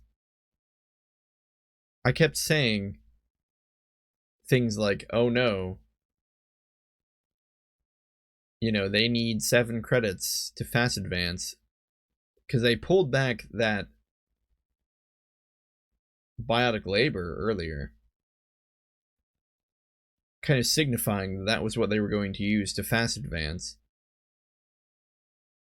The magic number with Biotic Labor is 7 credits, 4 for Biotic Labor, 3 for the advancement cost.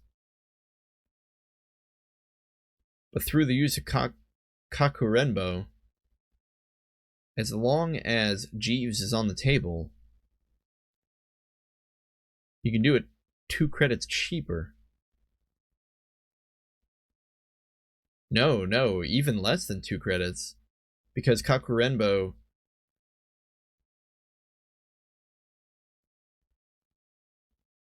does it all for you. The install, the extra click, and the advancement tokens for just 2 credits. So you literally only need 3 credits and a Jeeves installed and rezzed. That's pretty scary. I don't think I've ever seen anybody use a triple operation with Jeeves before. But yeah, as long as it's not terminal, which this is not, it won't end your turn. Fancy. Fancy, fancy, fancy. You know, I complained about everyone running horizontal decks, but this precision design deck wasn't quite as horizontal as I was expecting. It really wasn't an asset spam deck. And the fact that they hung in here this entire game.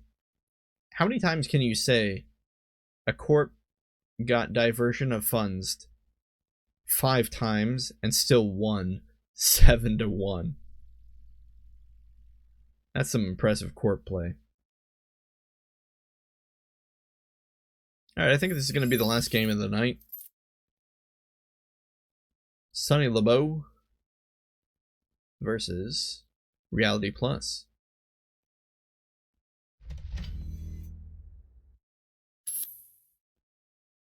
Looks like Sonny's already been hard-hitting news, which is always a little funny when Sonny gets super tagged, considering, again, she is the Link runner.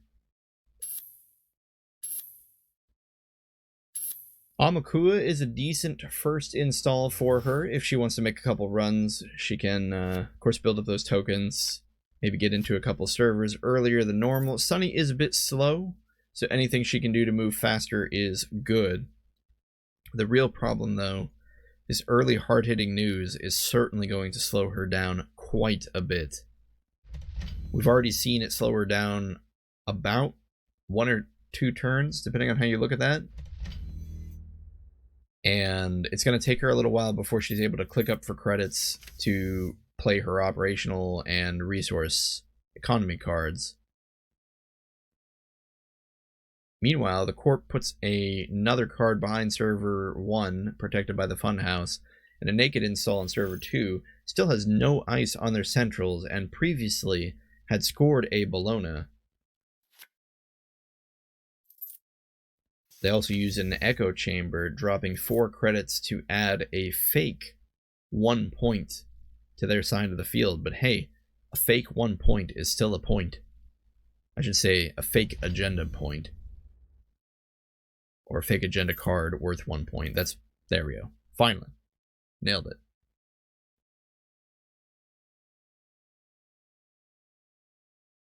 Sunny is catching up, though.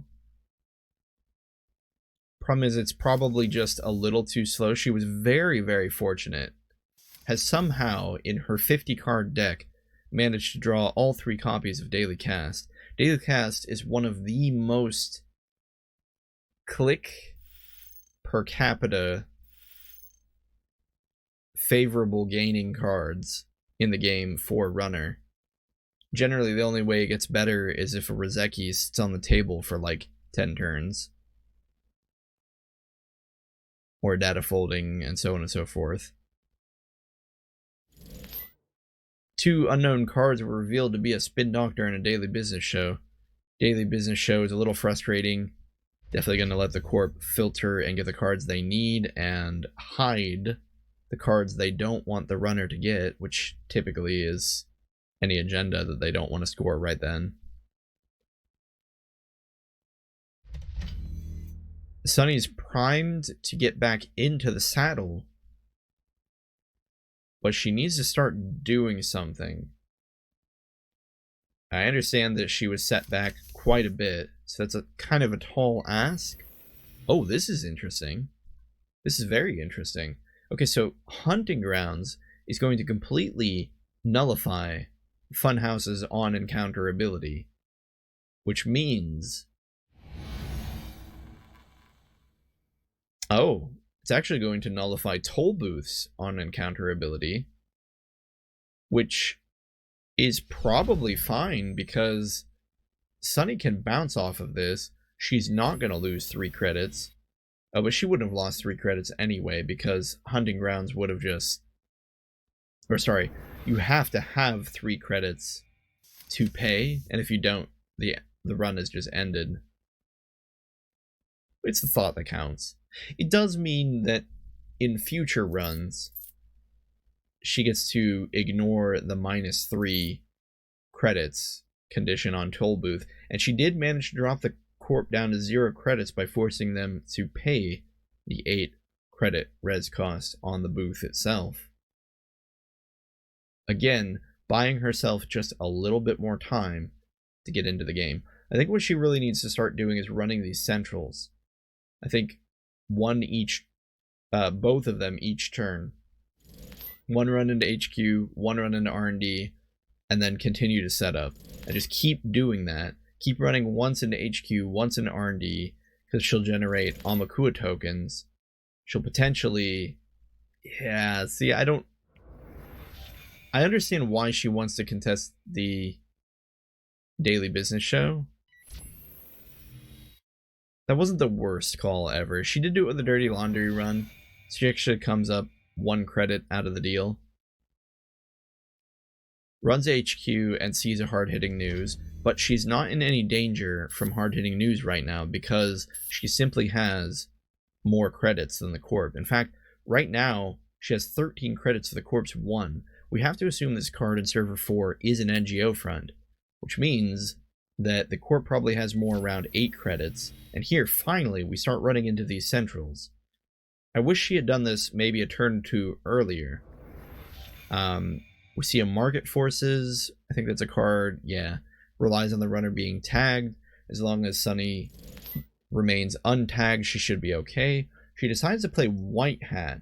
This is a good time to play this, because at a Trace 3, the Corp cannot fight this.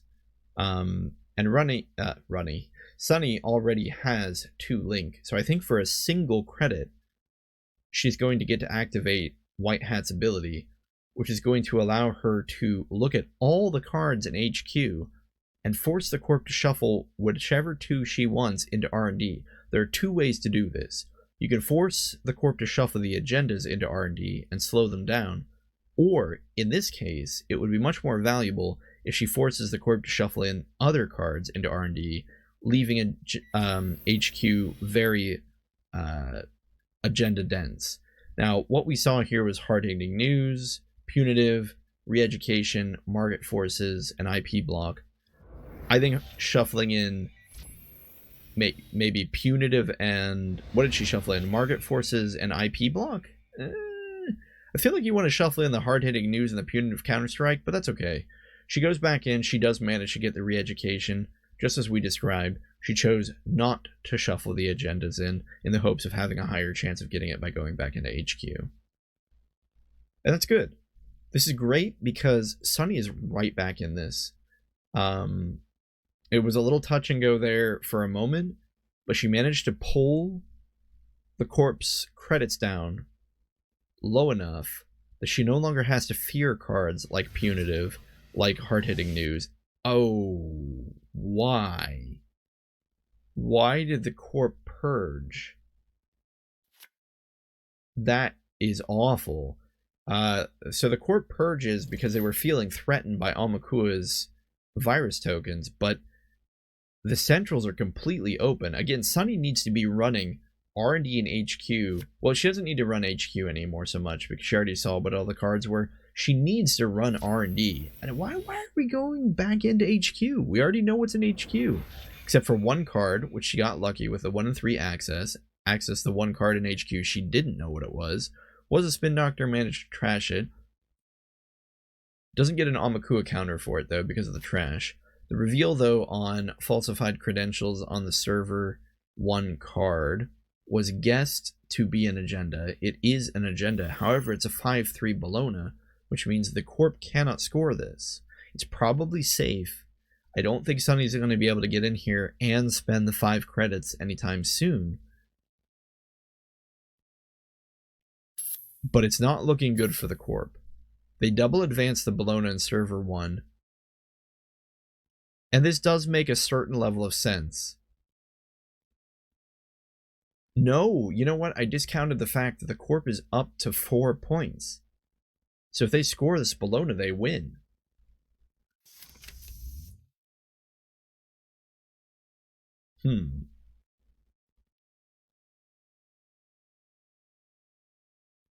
That's tricky. Okay, so we see a security nexus interplay, which is going to allow Sunny to bypass one of these pieces of ice. We already know one of the on-encounter abilities is not going to fire. It's going to be the toll booth, of course. Well, but does security nexus bypass before encountering? No, it happens when you encounter.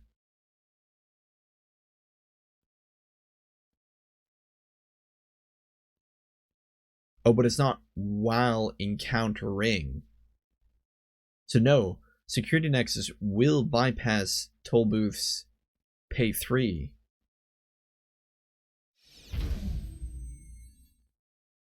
Wait, what happened here? Runs on toll booth. Trace 5. Ah. The Corp. No, why did Sunny not pay to fight the Trace? Okay, so what should have happened here is the Corp paid 4 to boost the Trace to 9. Sunny has a link of 3. Oh, but if she paid the 7... no, okay, I see. If she paid the 7, she wouldn't have the 5 to steal the Bologna, even if she crashed through Funhouse and took a tag. No, that was a valiant effort. A valiant effort by Sunny, but it wasn't enough. I completely forgot the fact that you need 5 credits to steal Bologna.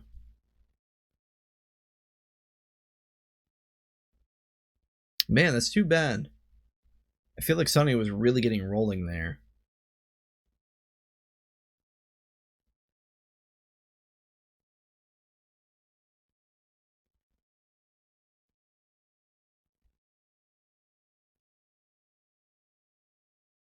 I also hate to be critical, but I think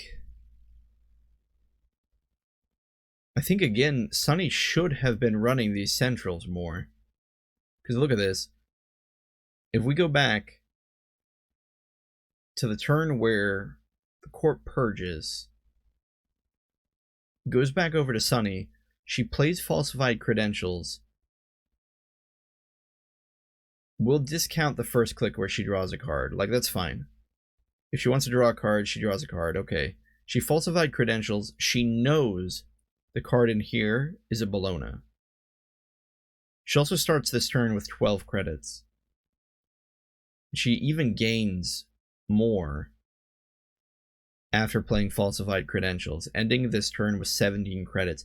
After guessing falsified credentials, if instead of running HQ, sorry, she plays falsified credentials and then draws a card and runs HQ. If instead she runs HQ and then runs R&D as well, Amakua theoretically could go up to 2 virus tokens. Now, falsified credentials added a virus token because it technically has an expose effect, which triggers Amakua. She didn't get a virus token on Amakua when she ran into Spin Doctor. So she either needed to decide to not trash the Spin Doctor specifically to get a token on Amakua, or should not have drawn this card here and instead made a run on R&D, and then also, if she accessed a second trashable card, chose not to trash it. So that at the very least there would be 2 virus tokens on Amakua at the end of her turn. It goes back over to the Corp, who pops their NGO front and double advances the Bologna. Now, if we enter turn 13 with 2 virus tokens on Amakua and plenty of money, like we don't even install the security nexus. Oh my goodness. Wait, no. We don't even need 2 virus tokens on Amakua. She has the security chip.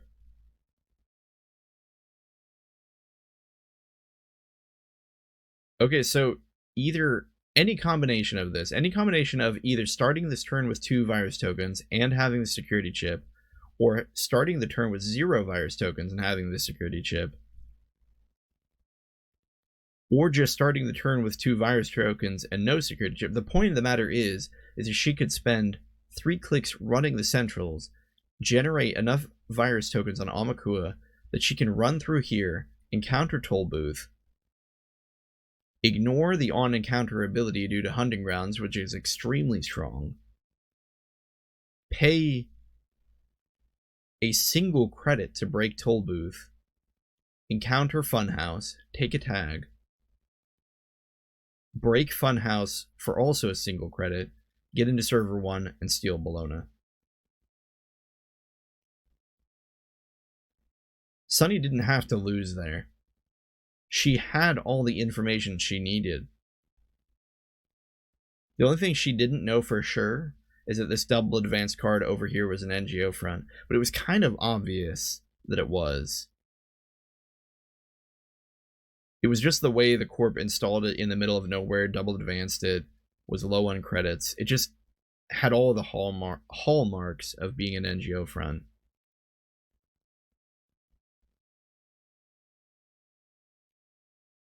The white hat play was really good. I really liked that. Not every Sunny deck runs the hats. And out of the hats, white hat is probably the stronger of the two. But the way she used it was really good. I really liked that. As far as this Corp deck, we didn't really get to see very much of it. It just kind of seems like your typical NBN tag and bag deck that attempts to create a credit differential, and then when the runner can't keep up and has to float tags, you just get boomed. Daily Business Show is interesting, but it kind of feeds into that whole make the runner poor, because if the runner wants to trash Daily Business Show, they have to pay 4 credits to do it. Oh well. At any rate, as said, I believe that's where we're calling it for the night. I cannot believe that another nearly 4 hours have passed of just watching more Netrunner. I've become a Netrunner addict lately, apparently. Oh well. Any of those of you still watching at this late hour, as always, I appreciate it. It's always fun to just get to talk about a game you like among people who also enjoy it. Otherwise, I hope you have a fantastic day out there. Perhaps I'll catch you again sometime in the future. And take care.